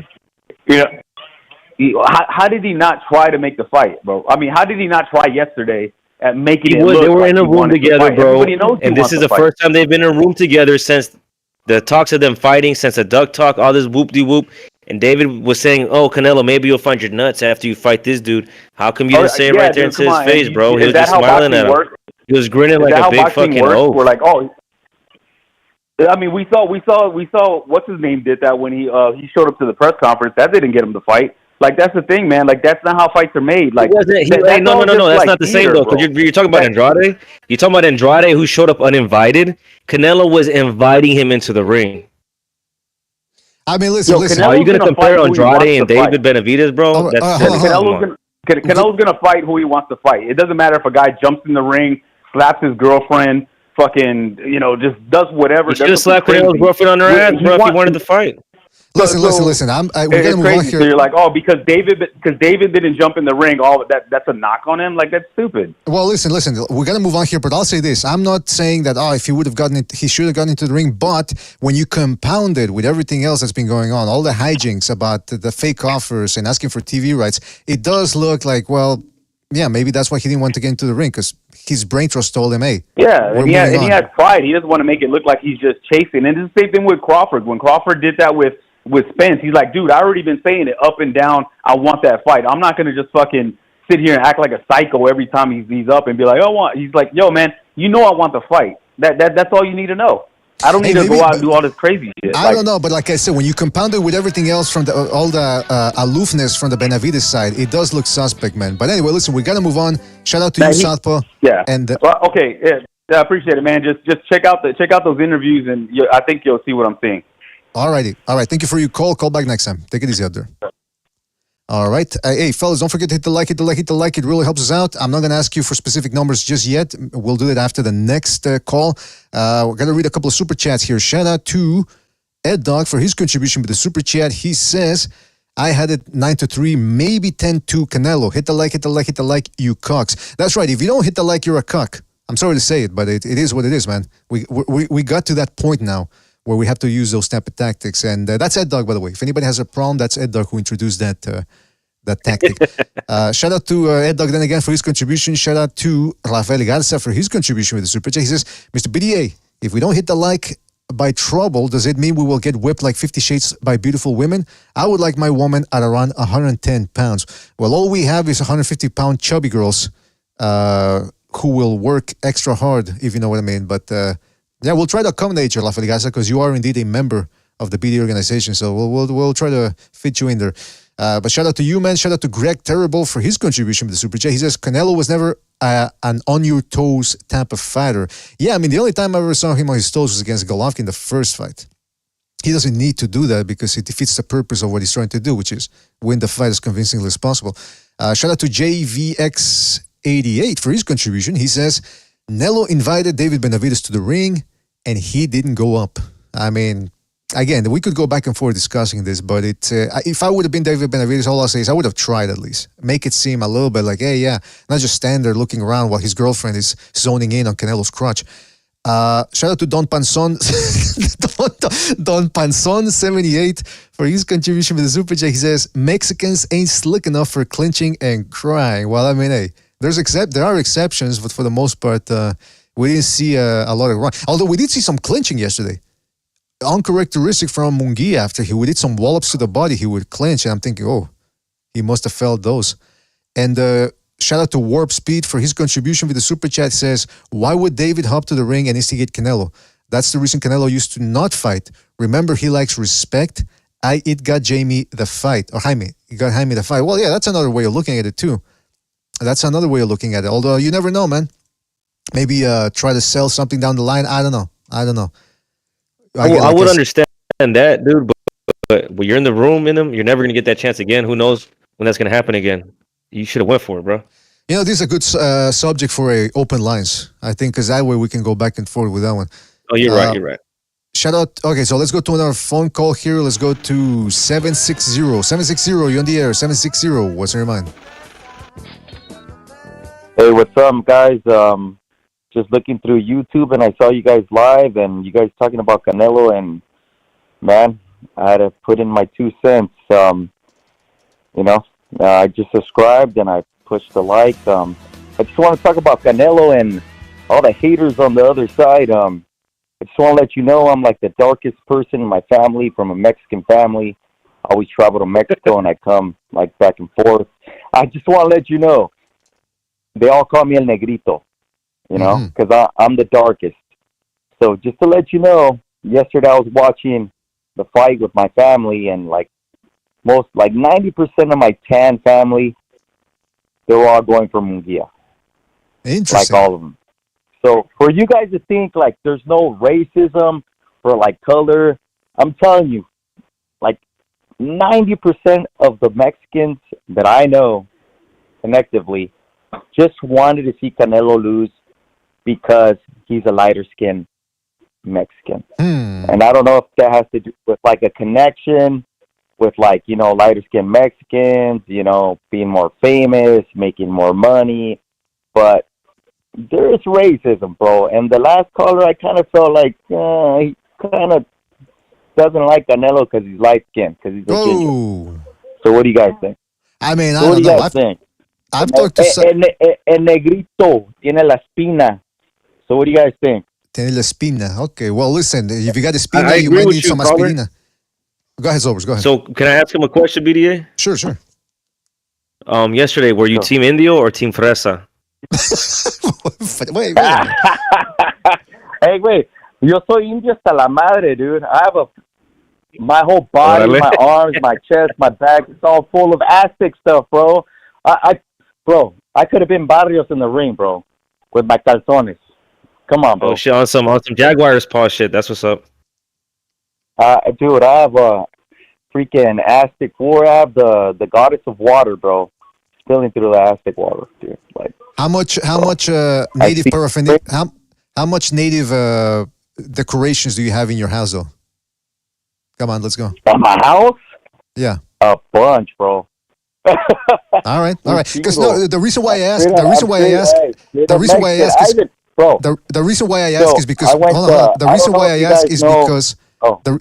why I ask is because Barrios shows up with the whole Aztec thing, the dancers. Meanwhile, when he's home, he's skateboarding, listening to Nirvana and REM. So I just wanted to know if you were the real deal. Hey, bro, I put on the comment on your freaking. I put on the comment. I'm like, Barrios picked Plant over Canelo, bro. Oh. Like interviews. Wow, I didn't know that one, bro. You know, but I suspect he would say something I'm like gonna pick, you know. No, dude, bro. I'm telling you. So now he's trying to redeem himself. That's why he brought the whole Aztec Warrior and everything. I know he's been doing it for a while, but you know, bro, it's just like Mayweather. Like, you know, I put a comment like before, like, if you're smart and it's Cinco de Mayo, you're gonna wear it. Like, Mexican fans are number one boxing fans, bro. We pay for everything. You know, like Mexicans. Doesn't Barrios say he's like a Blackfoot or something? Some kind of Indian, anyways. Like not really Mexican. I don't even know. I don't even know. I'd like to see his 23andMe. It's probably like 99%. Como dice mi abuela, güera culo prieto. Yeah, right. All right. Well, listen. Wait, what do we call you, by the way? What's your username or your nickname? David Baza. It says David Baza on there. David Baza. I saw you just subscribed. All right. Yeah. All right. Shout out to you, David. Hope you enjoyed the show. There you go. All right, man. Well, so I just wanted to comment, bro. Like, so everybody's saying, oh, like the last caller was like, oh, and everybody's been saying like Canelo's afraid of Benavides, this and this and that. Look, Canelo is a straight up businessman, right? He knows everybody wants to see the fight. That's why he's like 200 million. That's why he's throwing up numbers up there, bro. That's why he's throwing up the numbers, because he's gonna milk it. Regardless if he wins or he loses, he's gonna take that money. He's gonna run, bro. He's smart. He already knows everyone wants that fight. That's why you hear rumors of like the Saudis and everything, like saying, "Oh, they throw up 200 million." Bro, he's throwing up that number, and if they offer it to him, you don't think he's gonna take it? Well, listen, we shall see what happens, man. Again, that's why, you know what? This caller is repeating, and I'm not saying he got it from me, but this is exactly what I said. Some Canelo fanboys and haters over exaggerate it. They over exaggerate. I say, yo, listen. When you're a multi-millionaire, you don't throw numbers out there in the air for no reason. You just throw it. You know, they kind of like test the water, so to speak. And I'm telling you, Canelo wants that $100 million payday. He wants that one payday. It's not about being scared. It's about making fucking money, bro. That's it. Oh, the language, the language. Okay, hell yeah, David, we gotta move on. Canelo's smart, bro. He's all about trying to make that money. That's why he's throwing them numbers out there. That's right. Bro, I'm the salesman, bro. I sell forklifts, bro. I throw numbers out there, and then how do you think I make a living? Hey, let me ask you about the forklift thing. Let me tell. Do you actually? So you sell them, but do you actually interact a lot with forklift drivers? Because I've heard horror stories of forklift drivers that say that the only way they can work is if they're tanked or hammered. You know, they got to drink a little bit. So here's the thing with forklifts. There's only a certain amount of dealerships or makes. It's not like cars. Like cars, there's like freaking, you can think of like 25, maybe like top 10, right?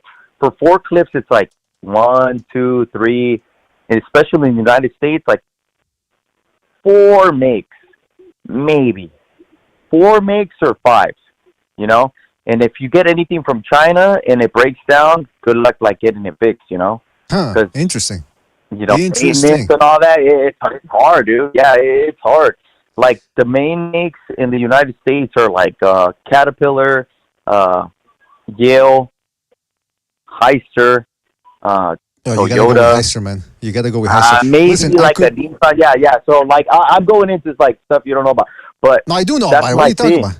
I'm an expert in forklift. That's my hobby. Yeah. So you listen, know. So I could sit here and talk those are like the 5 main. You know, those are the like 5 main makes in the United States. Well, so you only have 5 dealerships. If you're gonna buy a car, you can, you can get used. You can do this. Like a car is just used for like transportation. That's what I tell people all the time. That's what I tell people all the time. Why get a car? A car's for losers, man. What? Get yourself a forklift. That's what I say. Well, listen, David, we got to move on here because we got other callers on the line here. But thank you for your call. Very interesting and insightful. And call back next time, right? I just wanted to say that. If anything, I just think Canelo is just waiting. I think he's just waiting so he can get that, exact price that he wants, Mo. Yeah, we'll see, man. And I just want to remind you guys, every single round, he didn't sit down, dude. He was up there standing every single round. He never sat down, and Munguia was sitting down and everything. So I think Benavidez saw that, and he got scared. That's why he didn't get in the ring. Just my 2 cents. All right, David. Thank you for your call. Call back next time later. Take it easy, man. All right, that was David. I mean, listen, I could have stayed online with him, talk forklift all day, but we got other callers here. But shout out to David. Really appreciate his call. Everybody out there, don't forget to hit the like. It really helps us out. Let's go on our phone call here. Let's go to 510. 510, you're in the air. 510, what's on your mind? 510, you're in the air. Going once. Going the twice. All right. Bye, buddy. Let's go to another one. Let's go to 925. 925, you're on the air. 925, what's on your mind? What it do, BDA? Richie Rich from the Bay Area. Oh, Richie Rich, what's up, man? Man, bro, I thought Canelo was going to put this fool on his ass, bro. He didn't step it up. It was like, blood, I was telling everybody he was going to fuck him up. He was going to win by 6 rounds, TKO. But what the... Bro, I don't know. I was disappointed in Canelo's fucking fight yesterday. I was a little upset. And I'm a big Canelo fan, but fuck, after watching that shit, fuck. No mames, ponte las pilas, cabrón. Feel me? Everybody's talking shit, saying, he's getting old, he sucks. He hasn't got knocked out in 3 years. Just like, bro, after watching it last night, I was like, damn, you guys ain't lying, bro. Like, what the fuck? You know what I mean? Yeah, that's the same feeling I got. I said, yeah, it's finally, yeah, it's this tactic of sledgehammering guys one punch at a time. That's usually because that's the best he can do at this point, or that's the best he thinks he can do. I don't know, man, but yeah, it was. My prediction was that he was going to stop Munguia, and when he dropped him, I was like, well, there you go. Yeah, and then he exactly. Never, yeah. Exactly. You know, so after watching that fight yesterday, I said, "Damn, bro, Benavidez might whoop his ass." You know what I mean? So I'm like, "Fuck, step it up." He's got to step it up, or he's got to retire, bro. Honestly. And like I said, I'm a huge Canelo fan, and I'm always defending him, bro. But it's like, what the fuck? After yesterday, I'm like, no, mama, I paid $90 for that shit. I want to see a knockout. Honestly, I think Ryan Garcia is a new face of boxing, bro. Yeah, I mean the guy's a PR dream. I mean he pops positive for PEDs, and people still go, you know what? Who cares, man? The guy is living the dream, and let him dream. Yeah. I mean, you're right. Yeah. Who cares? Hey, by the way, where did you watch the fight, caller? The Canelo fight? I watched it right here in my house. I had all the family over. We had some carne asada, some coronas, you know. We even had the VMC drinks. Viva Mexico, cabrones. You know, we got to support Canelo, you know. So we was over here having a good time, bro. There you go. You see. Did you sprinkle those tacos with clenbuterol? Ah, come on. No, wait a minute. I'm kidding. That's all. But you know what? Kidding. Hey, listen, Richie. No, we had tacos. We had tacos boricua because Canelo gonna knock out Bumlanga when he fights in September. That's what we had. But you know what, though? It's interesting. You see a pattern here with guys like Richie Rich. He's a Mexican fan, a real boxing fan. He keeps it real when his guy performs well. He gives him praise. When he doesn't, he gives him criticism. And he buys the fights and invites people over. That's a real fan right there. Right. You don't see that from other fans. I'm a real boxing fan. You know what? Yeah, like how you said. I'm a huge boxing fan.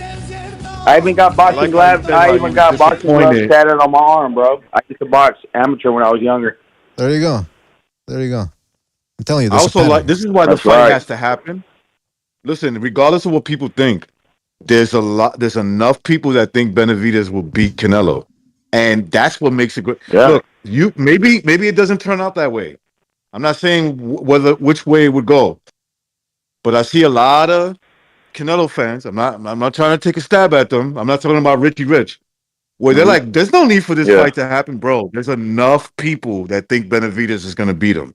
I think that calls for the fight to happen. Absolutely. I agree. And if he whoops his ass, he whoops his ass. You know, it's part of the game, bro. You already lost 2 times. Yeah, you were right. Yeah, so I agree. If he goes in there and he beats the shit out of Benavidez, then hey, listen, you were right the whole time. But there's a lot of people out there that think Benavidez will beat him. You know what it is like? You know what it's like? People nowadays make too big a deal of a loss. Like it's a career ender or it's a life-ending thing. It's like we say in Spanish, no pasa nada. It's like killing somebody.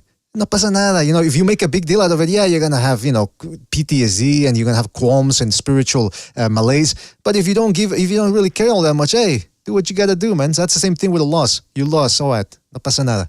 All right, listen, Richie Rich, we got to move on here. Thank you for your call. Call back next time, right, man? Ahora pues, take care. Right. Take care, man. Take it easy out there. All right, that was Richie Rich right there. Don't forget to hit the like. It really helps us out. Where are we at with the likes? We're at 109 likes. Let's get it up to 120. See, I'm not asking for much. 120 likes. So 11 people hit that like. Nothing wrong with 120 likes. Yeah, 120 likes. I think that's respectable. Let's go to another phone call here. Let's go to 805. 805, you're on the air. 805. What's on your mind? Oh, come on. Come on, Amak. Are you going to do that every time you call in, man? Are you going to do that every time you call in? Yeah, well, all right. If you want me to stop, fine, I'll stop. I'm not saying. I asked a question. But go ahead. I thought you guys would appreciate the entertainment. Mark, who was the last guy Benavidez beat? Can you say his name? I forgot his name. Oh, Andrade? The guy that went life and death with Jack O'Kay? The guy that had a controversial win against Vanez? Come on. Who's that? Who? I never heard of that guy. Andrade. That's Andrade, right? Never heard of that guy? Never heard that name. Sounds like you guys rehearsed this before we went on the air. Yeah, we did. Sorry. The guy that's kind of like a 35-year-old prospect. You never heard of that guy? I mean, I'm not surprised you didn't. Come on. He's a respectable fighter. I don't know about that, man. His career was, let's just say, underwhelming by a long shot. All right. Well, what's on your mind there, Amak? I mean, my prediction was pretty close. I thought there would have been maybe a knockdown or two more from Canelo. I thought it was going to be an 8-4 unanimous decision. I honestly scored it 7-5. But to me, it seemed like Canelo was on his second gear most of the fight, and sometimes he would maybe like push it up to like third or fourth every now and then. Yeah, I mean that's so. What do you attribute that to? Is it finally age catching up to him? Is he content with fighting that way? What do you make of it? To me, it honestly seemed like, I don't know, maybe he wanted to save Munguia's career, because I did remember hearing an interview that the person that he wanted to have the face of boxing when he retires was Munguia. I see. So he looks at him like a little brother. I mean, that's a peculiar looking little brother, if you ask me. I mean, the guy looks like Goro from Mortal Kombat. But listen, he said before the fight he wanted to stomp him. Little big brother, you know what I mean? Right. But he said before the fight that he wanted to stomp him. Now all of a sudden he was carrying him because he cares about the guy. Yeah. I also thought it was interesting because I noticed there's a narrative from the Canelo haters. I mean, you also got an undercover one on the panel list right now. But Benavidez was over there in the and Canelo calling him out, and Benavidez decided to just stand up and act like he was going to do something. All right. But let me ask you something. Why would Benavidez step in the ring when he's got a fight coming up next against Waltzes? Well, let me ask why you would something. He step in the ring? Yeah. Why wouldn't he? We're not fighting. I got a fight set up. Why wouldn't Are you he? going to fight me next? Are you going to fight me next? Well, I mean, he's talking like he was going to beat him anyways. So, like, why not just say, hey, when I'm done with this fight, I'm going to beat you next? Nope. And instead, he decided to stand up and like, okay. Listen, you know when I'll start criticizing Benavidez when Canelo says, "I want the big mouth next," who keeps saying he wants to fight me. I want him next. And if Benavidez says, "Nah, I can't do it," I'm a little too fat or whatever, then I'm gonna say, you know what, Benavidez, you're a sucker, bro, because he's calling you out now. Okay, he's telling you to put your money where your mouth is. He is a sucker, though. You're forgetting that he was ranked at 175 in 2020. In your opinion, he was ranked at 20. In your opinion, he's a ducker. 100% in your opinion, true. he's a ducker. It's not my opinion. Canelo he was never ranked called in him the out. WBC at 175 since 2020. Canelo never called him out. And Canelo never called him out. Vitervia wanted to smoke. Bivol wanted to smoke. Zerto wanted to smoke. Even Joe We're not talking Jr. about wanted to smoke. We're not talking about And this Bivol. guy We're not decides talking about. We're talking about Canelo. So you're making it seem like you don't have a track history. We're talking about Mr. Canelo. and this is what I mean about undercover Canelo hater. Well, first of all, hold on. We gotta move on here. We're almost at the end of the show here. But shout out to you, Amak. I think this is gonna make for a spicy, maybe a midweek open lines to talk about some of this. So we'll get back to that later on. But thank you, Amak, for your call. We'll call back next, right, man? Take it easy out there. All right. See you, man. Yeah. All right. Hit the like, people. How much did I say? I said 120, right? 120. We're at 118. 2 more people need to hit that like. Otherwise, we're gonna have to do something drastic here. I'm gonna have to do something very drastic. You know what? I got the manual, the complete. Where is it? The complete English grammar rules, examples, and exceptions. I don't know if people want to get into basic grammar. Feel like they're back in high school, but that's what we can do. All right? For example, let's talk about countable nouns versus uncountable nouns. Both concrete and abstract nouns can be either countable or uncountable, depending on what they name. For example, we're at 121. All right. Let me put that away. All right.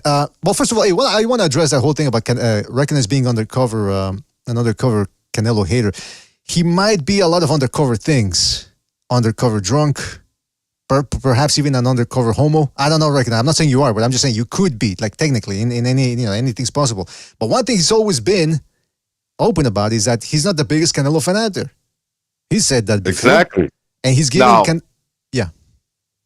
There is truth. I'm a lot of undercover things, but the one thing I'm not an undercover is a Canelo hater. I don't like him, personally. I don't like him. So I make no bones about it. Would I say he's a bum? Absolutely not. That's stupid. Do I say that that it's all his fault that the Benavidez fight hasn't happened? I mean, the guy's fighting at 175. Like, I think if you ask me, he's fucking himself over. But I know at the same time, Canelo's playing that I do what I want. I'm Canelo Arables. I can do whatever I want. And, okay, well, come on. A lot of people criticize Floyd Mayweather for this, and rightfully so. Rightfully so. But, Canelo fanboys, not fans.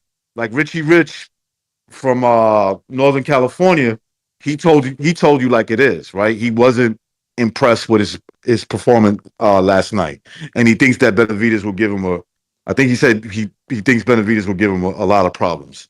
So I'm not talking about fans like that, but there are fanboys that any little criticism of Canelo, they see that as Canelo, you're an undercover hater or just a hater. Well, I'll say this, man. In regards to the whole question of why didn't Benavidez go up there, and some people said, well, it's because Benavidez doesn't want to play that game where he's the one chasing Canelo. And I think it's the same thing with Canelo. He doesn't call out anybody. He says, I want this fight, I want that fight. They come up with an announcement when people least expect it, and that's the way the fight happens. For example, he never called out Munguia as far as I'm concerned. Or if he did, he never did a pronounced campaign where, I want Munguia, where are you? He never said that. All of a sudden, you just hear rumors that the fight's going to happen, and boom, it happens. So it's the same thing here. I think what's at play here is two egos. Neither guy is scared of the other, but you got a couple of factors involved. You got the ego. Neither guy wants to keep calling the other one out. And then on the Benavidez side, also you've got the disconnect between him, David Benavidez, his father and trainer, Jose Sr., and then you got Samson Lukowitz, and then in between that, you got Al Heyman, who apparently no one's heard of. I think they're stupid. I think he's playing his cards wrong, Benavidez, if you ask me. Everything he's doing, he's playing it wrong to get this fight. Right. Yeah, that's what I'm saying. So neither guy is scared of the other, but they're playing this weird game where neither guy wants to give the other leverage. And if I had to suspect why, or I have to give a reason why, I think it all boils down to negotiations. If Canelo says, hey, I want Benavidez, then Benavidez goes, okay, or his team rather goes, okay, then you got to pay us this amount. And I think when it comes down to business like that, every little inch for these guys counts. Remember, it's a dick measuring contest at this point as well. And neither guy wants to give an inch. So it is what it is.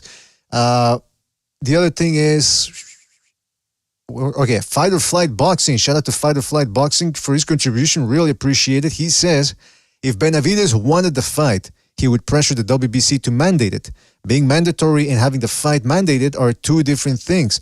For your information, Triple G hopped in the ring. Remember? There you go. Shout out to Fight or Flight Boxing. Yeah, I mean, people love to overlook the WBC thing. And then they go, I've heard people say, Benavidez doesn't want to enforce a mandatory because he wants to fight a light heavyweight. Because he's done with Canelo. Okay, so can we stop talking about Canelo Benavidez then? Then stop talking about the Canelo fight then, right? If he's done with Canelo, don't talk about it no more. It's over.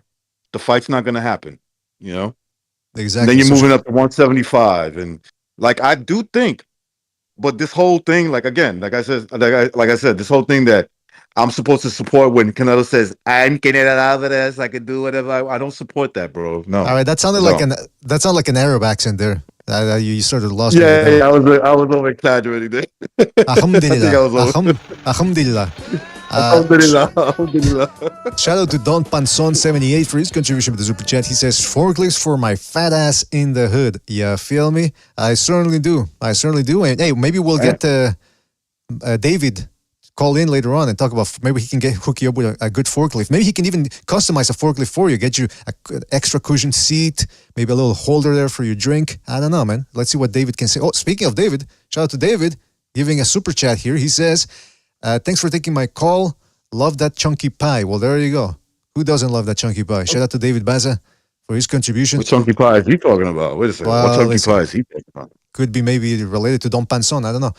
Shout out to Don Panson again for his contribution with the super chat. He says, Canelo will wear no coca, no life against Benavidez. Oh, come on. I don't think that's his style. I don't think that's his style, but hey, maybe if he's talking about Coca-Cola, then maybe you have a point. No fat ass, no snowflakes. There you go. And Amok, shout out to Amok PvP for his contribution with the super chat. He says, in quotation marks, I don't like him. And then he says, but he's not a hater. Hashtag fuck logic. I mean, you can dislike somebody and not be a hater. I mean, hating, exactly. I mean, absolutely. This whole concept of hating means that you despise somebody. You know, it's like I dislike. I'm not a fan of Bernard Hopkins, but he whipped Trinidad's ass. It is what it is. You know, I'm not gonna say he cheated this and this. No, he beat him. What's that? Move on. I mean, I dislike pineapple in pizza, but I don't hate it. No, actually, that's a bad example. I do hate pineapple on pizza. You know, there's certain boxers out there. Let's say Devin Haney, I believe, is disliked by a lot of people. I don't think he's hated by most. He's disliked because of his father, because of not giving Loma a rematch. But hate means I'm going to go against everything this guy does because I hate him at the innermost core of my being. That's what that is hate. Or you hate, hey, listen, you hate chomos. Or you hate people that commit genocide. And I'm not going to go too far into that one, if you know what I mean. But anyway, listen, point is, hey, listen, I'm smelling a Kumite, man, or an Open Lines Tuesday to keep talking about this. That's for sure. That's for sure. We got some phone calls lined up here. Let's go to the phone lines. Let's go to 832. 832, you're in the air. 832, what's on your mind? What up, yo? This is the legendary Straight G Turo. I think I've earned the right at this point to consider myself. I agree. Yeah, man, we saw a fight between two all-time greats last night. But you know, one is just a level above the other. Dude, Canelo's a good fighter. Like Canelo is dude, that dude is like a legend himself right now. But I think he could have got him out of there. I'm gonna be honest. But like especially after the knockdown, when he knocked him down in round 4, I believe it was. Munguia kind of, I don't want to say he took the next 2 rounds out, but you know he wasn't as active as he was prior to that. And I think if Canelo really would have stepped up the pace like how he used to do against like Billy Joe Saunders or guys like that, I think he could have got him out of there. But I wouldn't say he carried the fight. However, I do think it's true that he is getting older, and so. But even then, he still had good moments after that. Like at the last couple rounds. But I thought he was kind of hurting Munguia in the very last round. I almost thought, okay, well maybe if he was going to get him out of there, it could have been at that moment. But Munguia did a good job and survived. Yeah, I think the Benavidez fight needs to happen, and I've been saying BDA. I've been saying this for years. Like I remember, one of the first times I ever called into the show, like around that time, I think I did tell you that the person who was going to be the one to beat Canelo is Benavidez. And this was like 4 or 5 years ago, and yeah, I've always seen it ever since the first time I seen Benavidez fight, and I looked into him. I'm like, he's a super middleweight and stuff. Oh yeah, this dude has super fast reflexes, super fast defensive reflexes at that. When they lean back and shit and counter, kind of like Canelo himself, but younger at that. So yeah, I was like, okay, this would be the dude who could skill for skill match Canelo, and use his athleticism to put a beating on Canelo over time, but or has the potential to, should I say? Because but yeah, man, I think Canelo won 9 rounds to 3. It was pretty easy to score. Because I would say Munguia probably won 4 rounds, but because of the knockdown, I would say Canelo won 9 to 3. Well, first of all, let me tell you something. Couple of 2 things here. Number one, would you like to be called just legendary now? Remember like Prince, when he changed his name to just Prince? Is that the way you want to be addressed now? Just legendary. Not legendary straight G2, but just legendary. Yeah, I'll take that. All right, there you go. You're legendary from now on. Now, let's talk about your legendary bad grammar. Well, it's not legendary bad grammar, but because you said, I'm looking at the Complete English Grammar Rules, Examples, Exceptions, Exercises, and Everything You Need to Master Proper Grammar. Very good book. And it's interesting. It says something here that you said 4 years ago, I said Benavides beats Canelo. And then afterwards you said, I've always said Benavides beats Canelo. So obviously so avoid using the word I've always, that term I've always said, and say for a long time now I've said, or for the longest time I've said. So that makes it a little bit more specific. Again, I'm being a bit of a stickler here for grammar, just because I was reading from the book a couple of minutes ago. So just keep that in mind. All right, Legendary? No, you're the legendary BDA. Absolutely. Hey, definitely. Well, that's undisputed. Even the are legendary. Well, yeah, that's undisputed legendary. No, I'm undisputed legendary.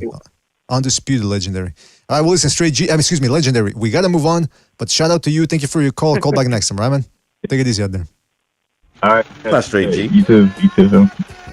Was that recognized? I think you're breaking up, man. Oh, sorry. Said that's not straight G. That's not straight G. No, he's called legendary now. Yeah, call him legendary. What's that's the what problem? I did. I'm talking. I said 4 times. Legendary, and it's no longer BDA. It's going to be undisputed legendary. But that's still a. I don't like that. I don't like that. I didn't ask you whether you liked it or not. I'm just saying I don't like that. I'm not going to call you all that. All right. Well, then look at your contract. Recognize. What does it say there about calling Mr. B? If I want you, hey, we respect people's pronouns here. If you want to be called she, her, whatever, we respect it over here. We abide by the OPAEC or whatever it's called, that organization that enforces that for corporations, where they have to call people by their proper pronouns. Otherwise, we get fined. Recognize, we get fined. You want the BD organization to get fined? I don't think so.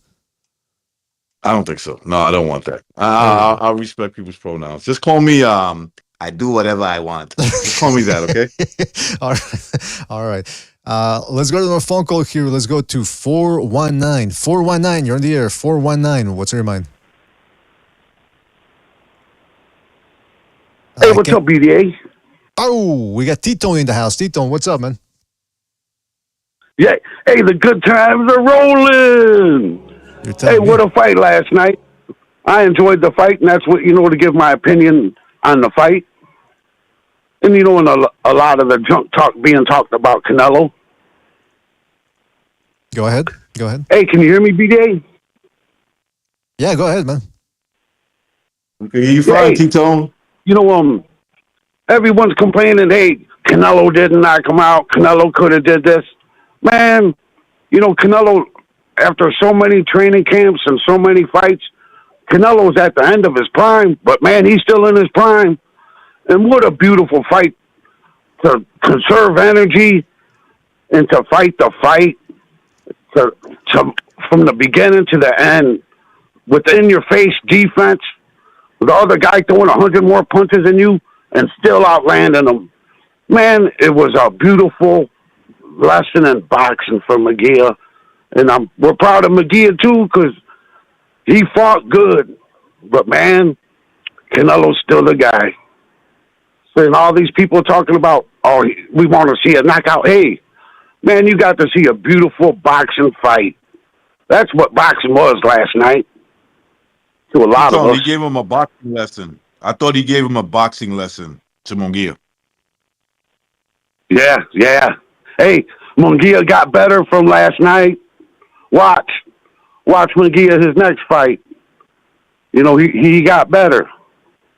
And I wanted to say this too, BDA, and recognize, hey, man, after Canelo beat Cotto, Lara, Triple G twice, man, hey, man, Canelo, like when you become the shot caller, now he's going to do the shot calling. And, hey, man, we want to see the Benavides fight, but, hey, us true Canelo fans, man, defeating undefeated world champions is a record, and defeating world champions is a record. And, Floyd holds that record, and Canelo's close. He's close.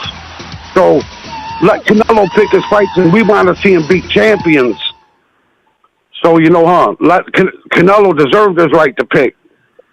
So it could be, Charlo, the Charlo twins. And just because Charlo's brother had the last fight, we don't want to see it no more. Hey, man, we've been talking about this for 6 years, man. So if it goes that way, it goes that way. So Canelo's going to beat the most world champions in Canelo's point of view. And if the people, the haters complain, well, too bad, because they used to put history on stone tablets. Now it's in the computer. And 100 years from now, they're going to look back and they're going to see these records being done. And that's what Canelo's looking at. All right, there you go. You understand what I'm saying, BDA? Biblical right now. Yeah, You're on fire today, Tito. T-Tone talking about the tablets and the emerald tablets of thought and all that. Yeah, hey, listen. Shout out to you. Hey, and listen to this too, BDA. I put you guys on this too. A long time ago, over 20 years ago, the NFL wanted to build NFL teams in Mexico. But they went down there and found out they couldn't because the athletes were testing positive. The water's bad. The food's bad. That computer off. The NFL, the soccer, NAFA, everyone who goes down there, they test positive. But if Canelo or a boxer tested positive, they're a cheater. Man, put them straight, BJ, when they call Canelo a cheater and tell them about the other athletes from all over the world in all different kinds of sports, how the water's polluted. Mexico is a conquered country, man. The Europeans, the United States, they polluted everything. But the people are still there, but they got to live in this dirty place for that they put on them. But us people are still there because if you want to know they're still there, just watch championship boxing. There you go. The Hiracheta people are still here. T-Tone is on That's one not today. Spanish. That's the native people. T-Tone is going deep to them, man. Let me tell you. T-Tone, always appreciate you calling in, man. You're on fire for sure. And keep at it, man. Yeah. Hey, next Kumite, man. And I couldn't make my prediction. Your phone lines weren't going, but I had Canelo unanimous decision. I'm sure you did. And I couldn't do it. Yeah, you know it. That's right, BDA. I believe you. And I'll catch you guys next time. I want to give you a shout out, man. I want to give you a shout out and say, man, it's always a pleasure when you call. And you remember the good old days when Trinidad beat Vargas? Man, that was some good days, man. Hey, recognize, just to remind you, when I brought up Salvador Sanchez and Gomez, I was talking about how they were playing the music in the ring. They don't do that no more. They should bring it back. I remember asking, I go, what, Dad, what is that? My dad goes, that's Puerto Rican music. And, man, that was what I was talking about, the bands, the people standing on each side cheering their champion, There you go. That's right. Well, listen, that's right. Good old days. T-Tone, shout out to you. Hey, you guys, and have a good show. And I'll catch you guys on the next one. All righty. Take it easy there, T-Tone. Thank you for your call, man. Yes, sir. Yes, sir. I wanted to tell him to come back to the next Kumite, but I don't think he could hear me. All right. Hey, don't forget to hit the like, fellas. Hit the like. It really helps us out. Let's go to another phone call. Let's go to 760. 760, you're on the air. 760. What's in your mind? Hey, what's up, man? It's me, David, calling back. David Baza. What's up, David? I'm sorry I'm bugging you guys. I just wanted to put in my 2 cents again. So, a lot of people were saying Munguia knocked out Ryder, that Canelo couldn't do this and that, and this is like the main reason why, they made the fight. Hey, sorry, David, just please mute whatever you got in the background, man, because I hear the fight there, and I'm just paranoid that might get us in control. Well, what I was trying to say is that, like, a lot of people, like professionals, whatever, were saying, Munguia knocked out Ryder. He did what Canelo couldn't do, and this and that, blah, blah. Even my whole family yesterday, like I told you guys before. Munguia knocked out Ryder. Canelo couldn't do it, this and that. And a lot of the callers were like, I'm disappointed that Canelo didn't knock out Munguia, that he didn't, like, 2 or 3 times. Like, if you watch the fight again, I think it was like the 11th. I'm pretty sure it's like the 11th round, 11th or 12th round. Like, Canelo gives him a sick hit. And Munguia was going to fall, and then Canelo, like, hugs him. And I feel like he did that because he didn't want to, like, embarrass him. So you guys, like, you know, I'm not crazy. Like, look it over. I'm watching it over right now because I got it through Amazon Prime, and I could watch it for 24 hours many times. I saw it. So just for all you haters out there, you know, all you Mexican racists out there, watch the fight again, bro. Watch the fight. You know? So that's my 2 cents. There you go. You're lifting that issue up like you're on a forklift, man. Let me tell you, you got a powerhouse of a motor in there with that statement right there. But shout out to you, David. Shout out to you, David. Thank you for your call, man. Yeah, maybe one day we can do like a talk about forklifts or whatever, dude. Like whatever I know about like maths, you know, like header hoses, side ship hoses, whatever you want, bro. Like we can talk about it. We got I'll a channel. study about it and everything, so it won't sound stupid. we got an unboxing channel called Second Renaissance on Rumble. On the platform called Rumble, which is like YouTube. We talk about anything and everything over there, and that's an interesting one right there, man. Absolutely, that's for sure. Nice, bro. Like, yeah, no. A lot of my mechanics, they have like a YouTube. I think it's YouTube and a Facebook channel. It says like dumb forklift drivers, and they always post up like videos and stuff, or like people that do like super stupid shit with forklifts. So if anything, just send me a message, send me your link, and then I'll get you the Facebook link too. It's a group, and I'll send it to you, so then you can join. Absolutely, we can talk about we can talk about certification. We can talk about OSHA rules, all that type of stuff. Huevo, dude. But yeah, man. I'm glad I ran into your channel, and I'm a subscriber for life, and I'm going to be calling in and bugging you guys. All right, no, don't be a stranger. All right, shout out to you, David. Thank you for your call, man. All right, take it easy. All right, that was David right there. And now I got to read a couple of super chats. Fellas, shout out to JXV88 for his contribution with the super chat. He says, give Canelo credit for beating young, prime / undefeated fighter. Yeah, I mean, hey, you gotta give him his props for sure. But there is still room for criticism, I believe. And I think that people have the right to criticize him if they choose to. Also, shout out to JVX again, or JXV, excuse me, JXV88 for his contribution with the super chat. He says, Munguia throws more / better defense than David Benavidez, huh? I mean, I've heard some people say that. I think that's a subject for another episode as well right there. Shout out to him. Shout out to David for his contribution with the super chat. He says, calling again to give my 2 cents to bias haters. All right. Well, shout out to David. Certainly appreciate your call and your super chat. And shout out to Your Leader for his contribution with the super chat. He says, Canelo's power was impressive considering Munguia was probably 190 in the ring.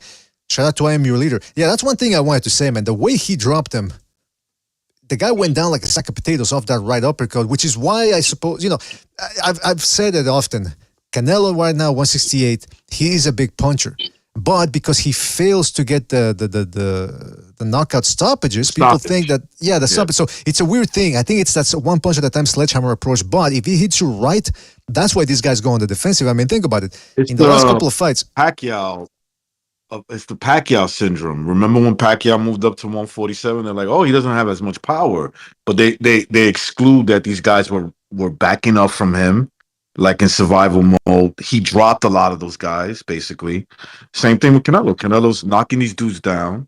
They're not selling out. They're not selling out. Like, they're not going to fucking just, it's easy for somebody to say, well, why don't they just sell out? Yeah, because maybe they don't want to get hurt to the point where they get stopped or knocked out unconscious. So to me, like you said, his power's still good. He's fighting bigger dudes. He's getting older. He paces himself. He fights smarter. Like, I think what he saw from Munguia was that Munguia kept dipping down, in his little punch sequence. He kept, after he was done punching or looking for opportunities to punch Canelo again, he kept dipping down, and Canelo said, okay, I'm gonna time that. And that's what he did. He caught him with the lead left. It was like a hook, and then he threw the right uppercut, boom, and dropped him. I mean, that Canelo fought smart is what he did. He fought like a smart guy. He took advantage of a guy who's a pretty strong fighter, but not as experienced as Canelo. And that's probably going to be anybody he fights until he loses.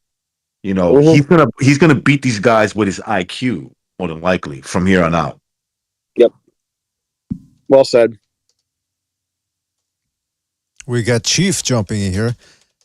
Real quick, I just wanted to say that, yeah, Canelo's been dropping. I mean, he dropped Ryder, he dropped Charlo, now he drops Munguia. So the power is still evidently there. One punch power to drop and cause these flash knockdowns.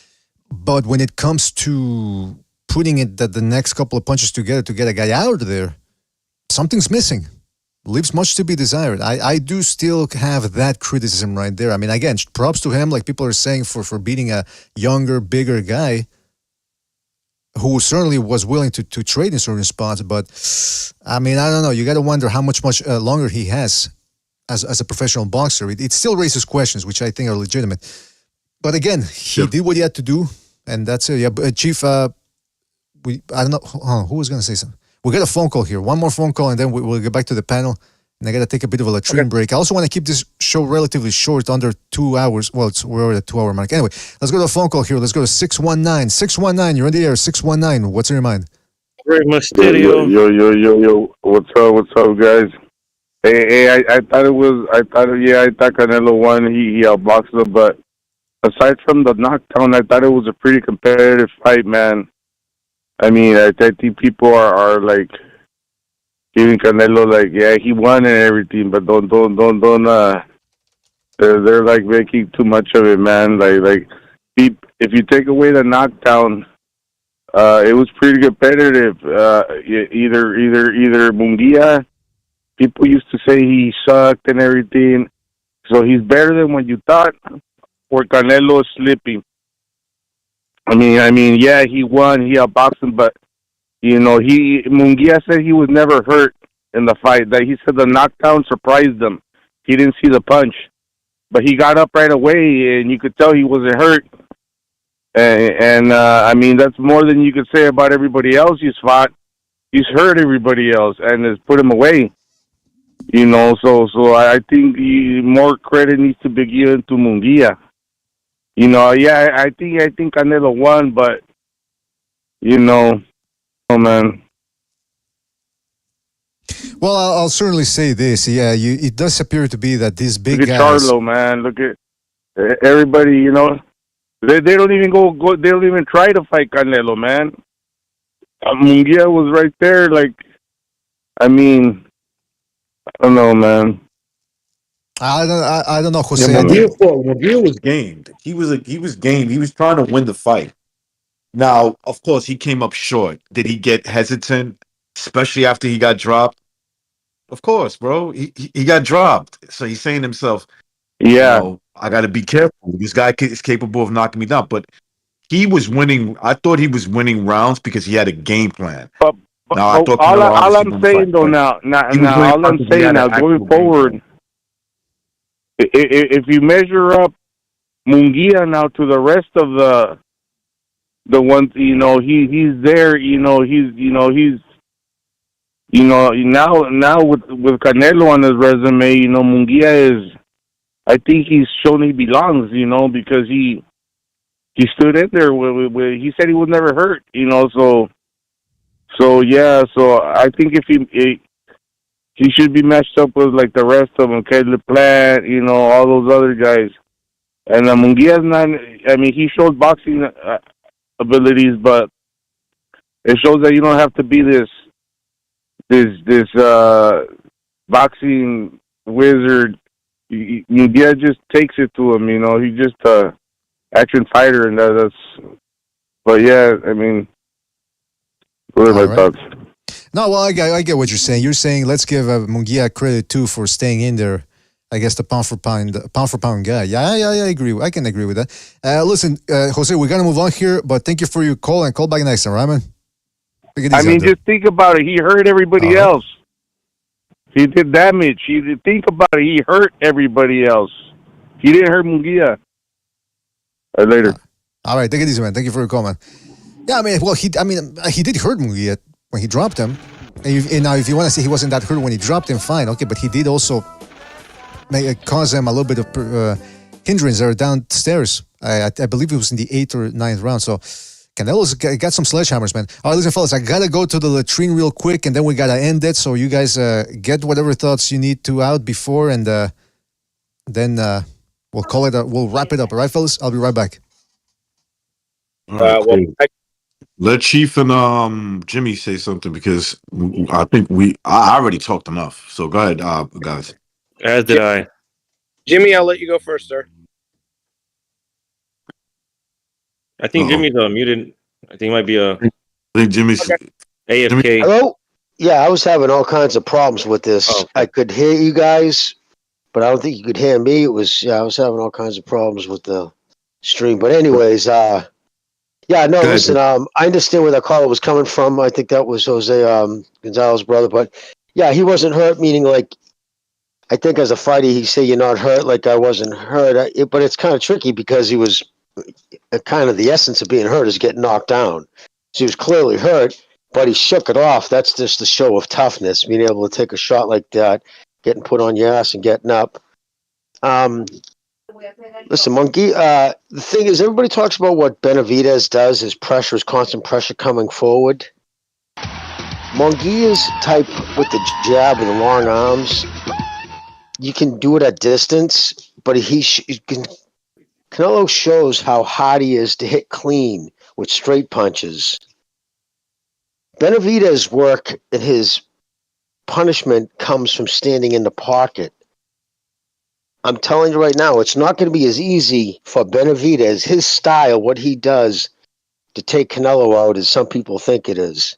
Because when he's standing there, gets into a pocket with Canelo, putting pressure on, Canelo hits as hard, if not harder, than Benavidez. And Benavidez has never fought anybody with the skill level and the ring IQ as Canelo. So I think people just assume because of Benavidez's size that he's going to just take Canelo out. A lot of people, I'm not saying the people on the panel, but I just really hope that fight happens September. I have a gut feeling. I have nothing to base this on other than the gut feeling it is going to happen in September. Also, Chief, you guys, is the Nery fight this week? The Inoue Nery fight? Tomorrow morning at 4 in the morning. Tomorrow morning. Jimmy, the fight's gonna happen like in 13 hours from now. Holy shit! Yes, I didn't know that. Man, yeah. I will be at my Never Sober stream going so I can watch it while I'm at work. So you know what I'm saying? Me too. Yeah, you're the one that told me about it. I'm putting it in your stream so I can watch it. What's going on here? So I'm looking forward to that. If this is my segue in, then first of all, Jimmy, and guys, great to hear from you. I think that there's a multi combination of things that happened last night. I'm going to address the first one on top, even if it's not the number one point. We are seeing the beginning of a decline in Canelo. But we've been seeing some of it for a while because of how his punch output has been consistently dropping as age has been coming up and as weight has been coming on. But when Munguia was winning those early rounds and Canelo may have been feeling him out, you could see a discomfort and an uneasy on Canelo's face. That being pushed back a little bit easier than he's used to giving way to. Now, some of that had to do with Munguia being as big as he was. We don't know what Canelo hydrated up to, but we know that Munguia was definitely a big boy that night. Yeah, I think Munguia was probably 190. I think Canelo was 183. Okay, that's so what I heard. I don't know how true it is. We're talking less than 10 pounds. It's still a lot, but we're talking less than 10 pounds. Okay, so we're talking about roughly within a weight class of each other. So, Munguia fought above himself, outside of himself, and above his usual abilities. Maybe he's getting better. Maybe he rose to the occasion. Time will show us in the future whether that's the case. But he definitely fought better than we've ever seen him before. Even in defeat, he fought better than we'd ever seen him before. Canelo, like you said, recognized he just kind of timed everything.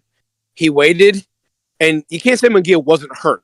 He was shook by stuff. He would back off from body punches with his legs not rubbery, but he'd drop his arms. His body language would show the fact that the body punches got his attention, that he had to take a step back and get reset, that he needed to catch his breath. It might have knocked a little bit of wind out of him. The effects, I don't know unless he's going to admit to what they were, but you could tell by his body language, he felt these shots. So he may not have been rubber-legged. He may not have been dazed to where he was seeing everything was fuzzy or seeing three Canelos in front of him. But to say he wasn't hurt, that's his pride saying, I wasn't hurt to the point to where, he put me, he would have kept me down or he could have knocked me out. Did Canelo carry him? I think a little bit. There were times when he would put a string together and you could tell they landed big and Munguia would back up and he wouldn't follow up with anything. Why? That has to also do with his punch output, so I don't know the reasoning. But his punch output going down is like, okay, I got that big punch. This has put me ahead. Now I'm going to let him come back and I'm going to react to him again. It's kind of the way it looks to me. Not saying that that's really what was going on, but when Loma fought, I can't remember the guy's name, but the one before the war, before Ukraine went to war, that guy, I could see a small decline in Loma. Not the fact that it was overly obvious, but just how nothing was quite as fluid as it was a year and a half before that. With Canelo, I saw the same thing last night. This doesn't mean he's washed up. It just means that there's a step towards closer to retirement than he was in his last fight. Wrapping up my 2 cents. Excellent fight. It was very entertaining. That was one that if I would have paid for, I would have been glad to have paid for. It was somewhat of a decent card. Wasn't the greatest, but the main event was excellent. It was full of action. Munguia's got nothing to hold his head down about. I expect some good things with him so long as his people keep him with good trainers, i.e. Eric Morales and or Freddie Roach. But I don't think that just because Munguia gave him this tough time that David Benavidez is going to dog walk him. I don't even look it's like Jimmy said. Yeah, it's like Jimmy said. It's not the same skill set. Different styles, man. Yeah, it may be the same size, but it's not the same skill set. And absolutely, the cliche has been run into the ground. Styles make fights. I get that, but that's key to this situation. But Munguia was putting punches together from range for the beginning of the fight, and Benavidez doesn't do that as much. He likes to be a little bit more in close quarters with those compact power shots, and he comes forward. He doesn't move around the ring like Munguia was trying to do last night. Whether he tries to change game plans for Canelo or not remains to be seen, but that's not what he usually does. So I don't think it's going to be the dog walking that some people are thinking just because Canelo had some compassion on a fellow Mexican and decided to let him go more rounds than he probably could have if Canelo wanted to finish him off. All right, now listen, fellas, we gotta go to a phone call here. I believe it's gonna be the last one of the afternoon before we go. But let's see what we got here. Let's go to 301. 301. There's a lot of background noise, but go ahead, 301. What's up? Sorry, it was just my mic shuffling. Hey guys, yeah, I wanted to just kind of give my thoughts on the fight and sort of reiterate some of the things I said, but also kind of equivocate because they're, I guess, like pluses and minuses to Canelo's performance. I mentioned yesterday that he definitely looked a lot slower in this fight than he was used to, but I also noticed his timing is, it's very good. I don't know if it drastically improved, but it looked quite sharp. Although he did miss with a few big swings here and there against a guy like Munguia, that kind of surprised me. But maybe Munguia's feet were quite better in this fight. I do think that was the case because before Munguia would have like these two modes where he'd go on offense or on defense, but he couldn't blend between them very well. He was doing that in this fight. You mentioned BDA is interesting that his punch count was much higher than normal, and I didn't take account of that yesterday. I found it surprising that he got up to the 500s because that's close to the punch count he got against Callum Smith, which was like almost 5 years ago now. So that's a good sign that he was able to do that, but I did notice just like him throwing in combination, Canelo that is, would get very tired. Like I felt like if you were going to throw like 5-punch combination, he would just fall over on his face. That's the kind of impression I got from him. I wouldn't say it's quite washed yet, but he's definitely slower. I actually can't believe like how he can land those 1-2s, but he does land them because they're so plodding, they're so telegraphed but he seems to catch the opponent like right as he's exiting and he's vulnerable, like he's in the middle of his movement. So his timing is excellent. I still don't think like his high guard style has shown any improvement, and they're like the kind of automatic defense he has, especially when he like leans back. I don't like that because before he used to counter from that position, but he leans back so far now that he can't really be effective with that waist movement. I guess that's like due to fighting taller guys too, but that's a big weakness I noticed. And yeah, like I think like Jimmy said, and I mentioned this too, that Benavidez has a lot of deficiencies if we're going to compare that fight based on what we saw here. That would make Canelo a difficult fight for him. Primarily, I see the way he doubles over, or he kind of leans over his jab, because he moves with his rear foot first, and it kind of lowers his front foot as a way of closing distance, because he likes to get into the pocket. In fact, Canelo would really slip that jab quite easily and counter it. And we've noticed that like Caleb Plant was able to out-jab him very easily until he started to gas by about the 6th round. So, but there are things Benavidez started to add to his game, I noticed in the Andrade fight, like particularly that right hand he landed. I guess it was still at mid-range, but Benavidez just being taller than Canelo, I feel like he's going to be able to land and still be out of Canelo's range of counters. And he hits quite hard with those kinds of shots, especially looping down. So, yeah, it's definitely interesting. I think it's pretty 50-50. Hopefully we get that fight, but it's not looking like either guy is posturing to make that happen. Yeah, you're right on all those accounts, and I'm actually starting to think of putting a moratorium on talking about a potential Canelo Benavidez fight until they actually sign the contract and fight. I'm actually getting more and more disinterested in talking about it. So, Irish Andrew Ward, thank you for your call, and call back next time, right, man? All right, guys. I'm looking forward to the Inoue fight, though. Oh, yeah. Absolutely. Yeah, I'd like to shout out to him. By the way, I got to read a couple of super chats here. Shout out to Chris K for his contribution with the super chat. He says, Ginger a bit sluggish, defense reaction time less, content with decision. Could stop if wanted to. Mongo's only chance was pressure. Never gonna win boxing. All right, first of all, Chris K, why did that sound? He wrote it like he was running a telegram.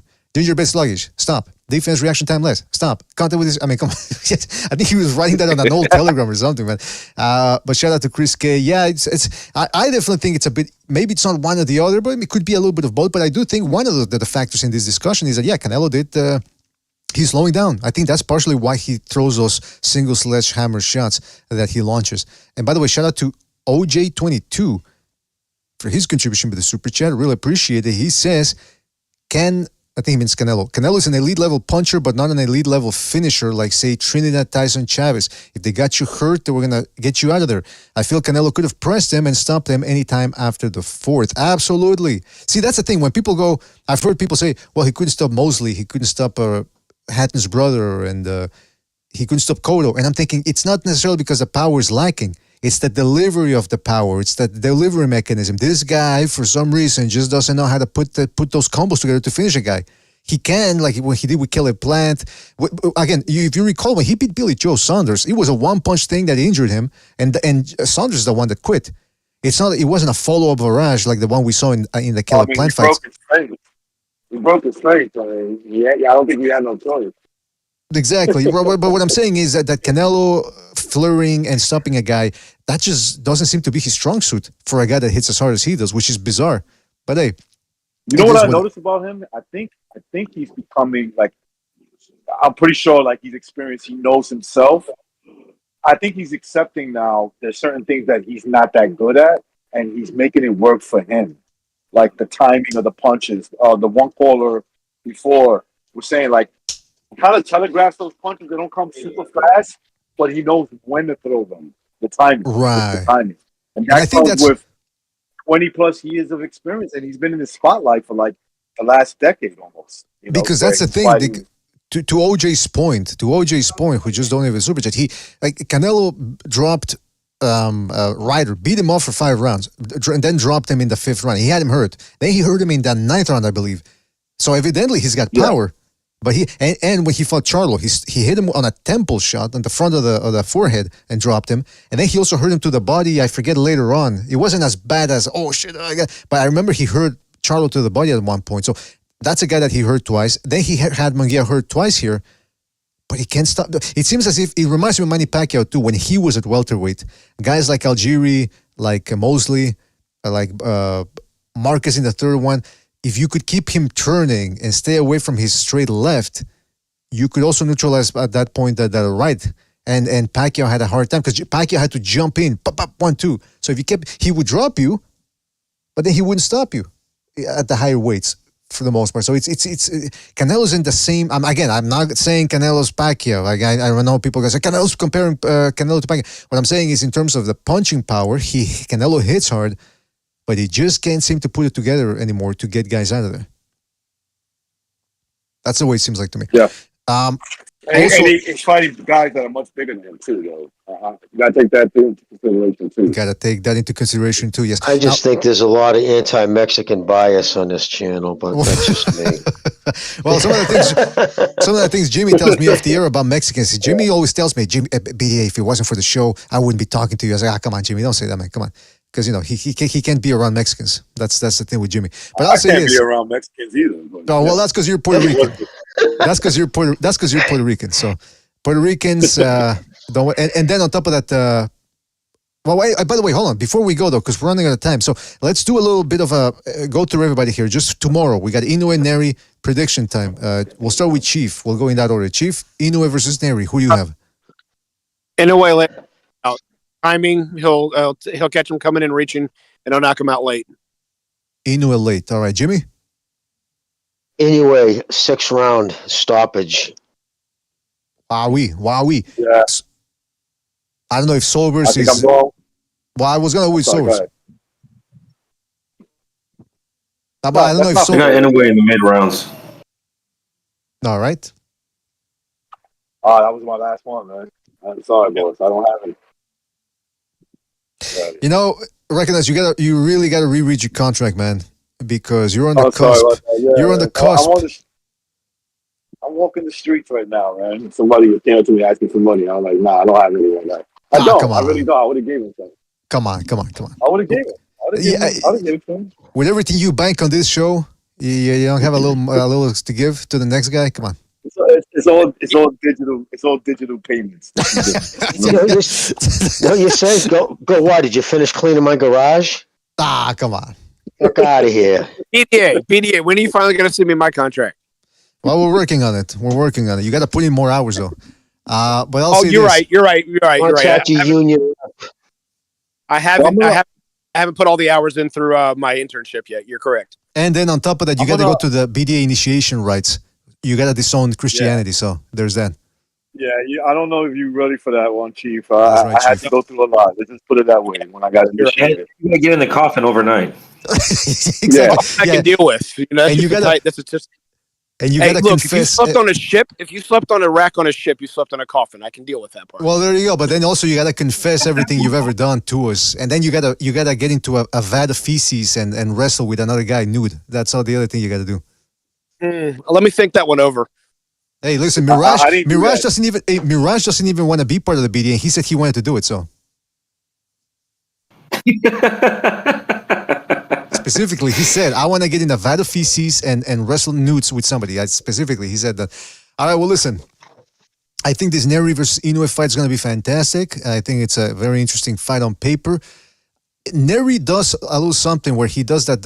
He really fights on the side stance. You know, what do they call it? The bladed stance. He really does. And Tapales was doing that to Inoue a little bit.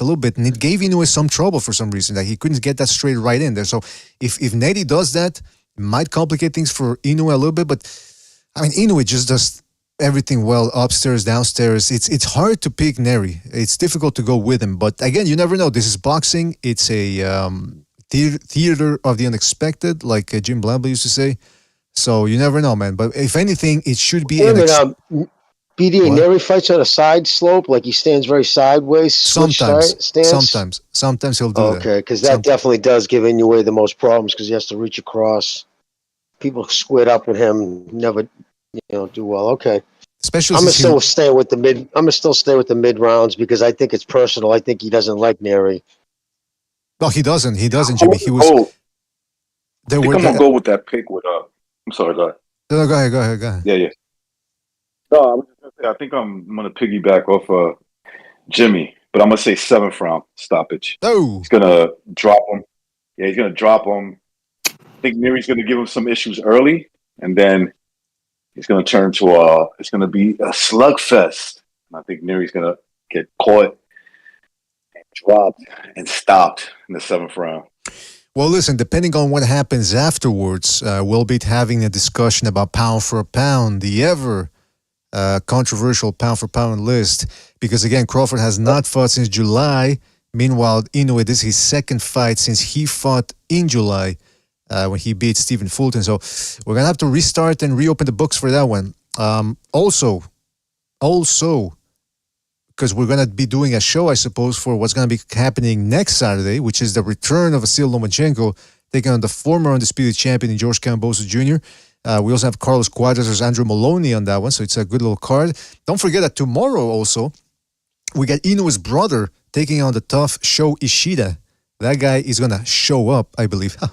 And so stay tuned for that one. That's a good little undercard fight. And the other Maloney, the bantamweight Maloney, Jason Maloney is taking on an undefeated Yoshiki Takei, who's got a very flashy record of, I believe, 8-0 with 8 knockouts. I think that's him. So stay tuned for that. Oh, and by the way, real news that came out yesterday, most people forgot about it. On Saturday, there was a fight between Emmanuel Rodriguez. He took on another Japanese guy over there in Japan.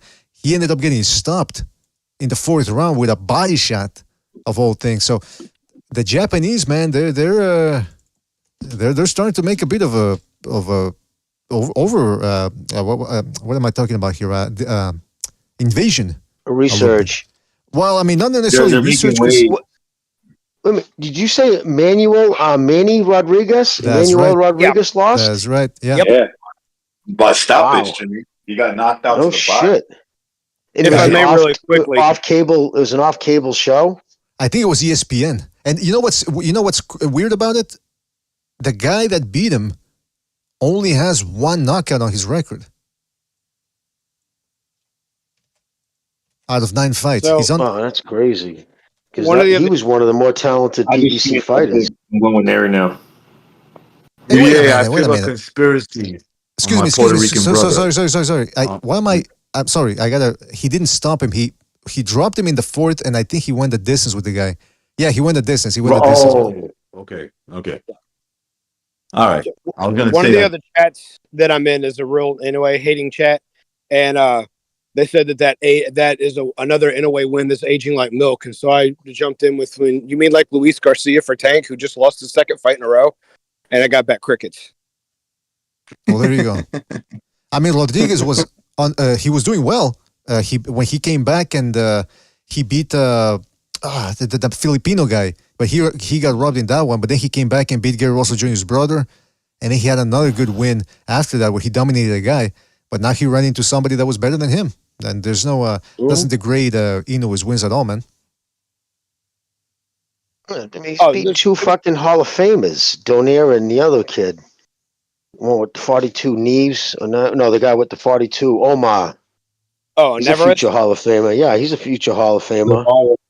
He won't be a first ballot, but you're right. He'll be in there one day. 28 wins in title fights. Yeah, he's got 28 wins in a row. I mean, he's got some crazy stats. It's only because he's a little guy. The only reason why he's not in there now. And the only losses he has when he went up to bantamweight. At flyweight and junior flyweight, he was undefeated. He was never off his feet. Never off his feet. And Inoue put him down twice, I think, in the 1st round. I mean, Donaire said, I don't know if you guys recently saw the recent interview with Donaire, and when he was asked who's the best opponent you ever fought, your toughest, best opponent, without hesitation, he didn't even skip a beat. The guy wasn't even barely done with the sentence, and he goes, Inoue, by far. He's got that speed, and he's got that power. And on top of that, he fought with a broken eye socket. He's got that will. That, you know, a lot of fighters will have one of those things. They hit hard, but he has it all. He's got that speed, he's got that heart, and he's got that power. So that was about as good a compliment you could possibly get. Yep. So if anybody talking shit that like they try to down talk with this kid's abilities or what he's done, that's usually something motivating them other than the love of boxing. Let's just put it that way.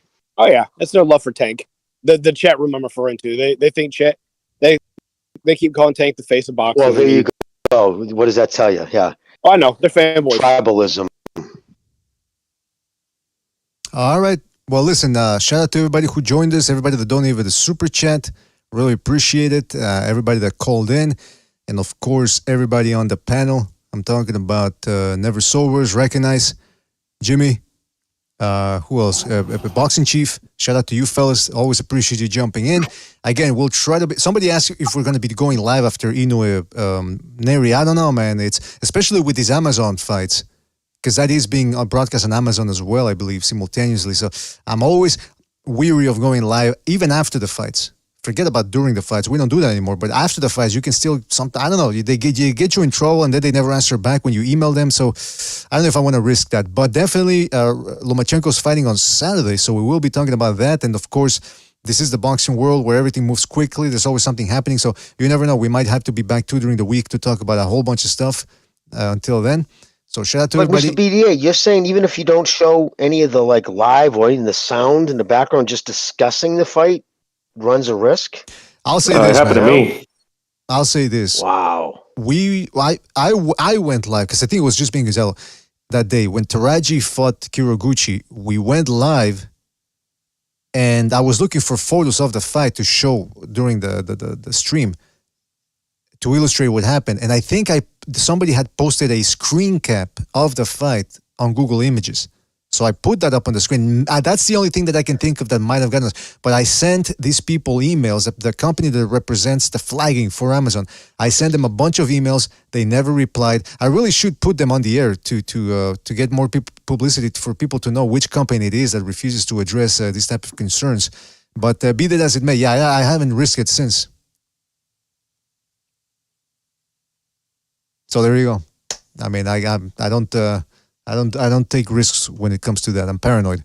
But anyway, shout out to everybody in the chat, everybody that joined us on the panel, everybody who donated with the super chat. Don't forget to hit the like. It really helps us out.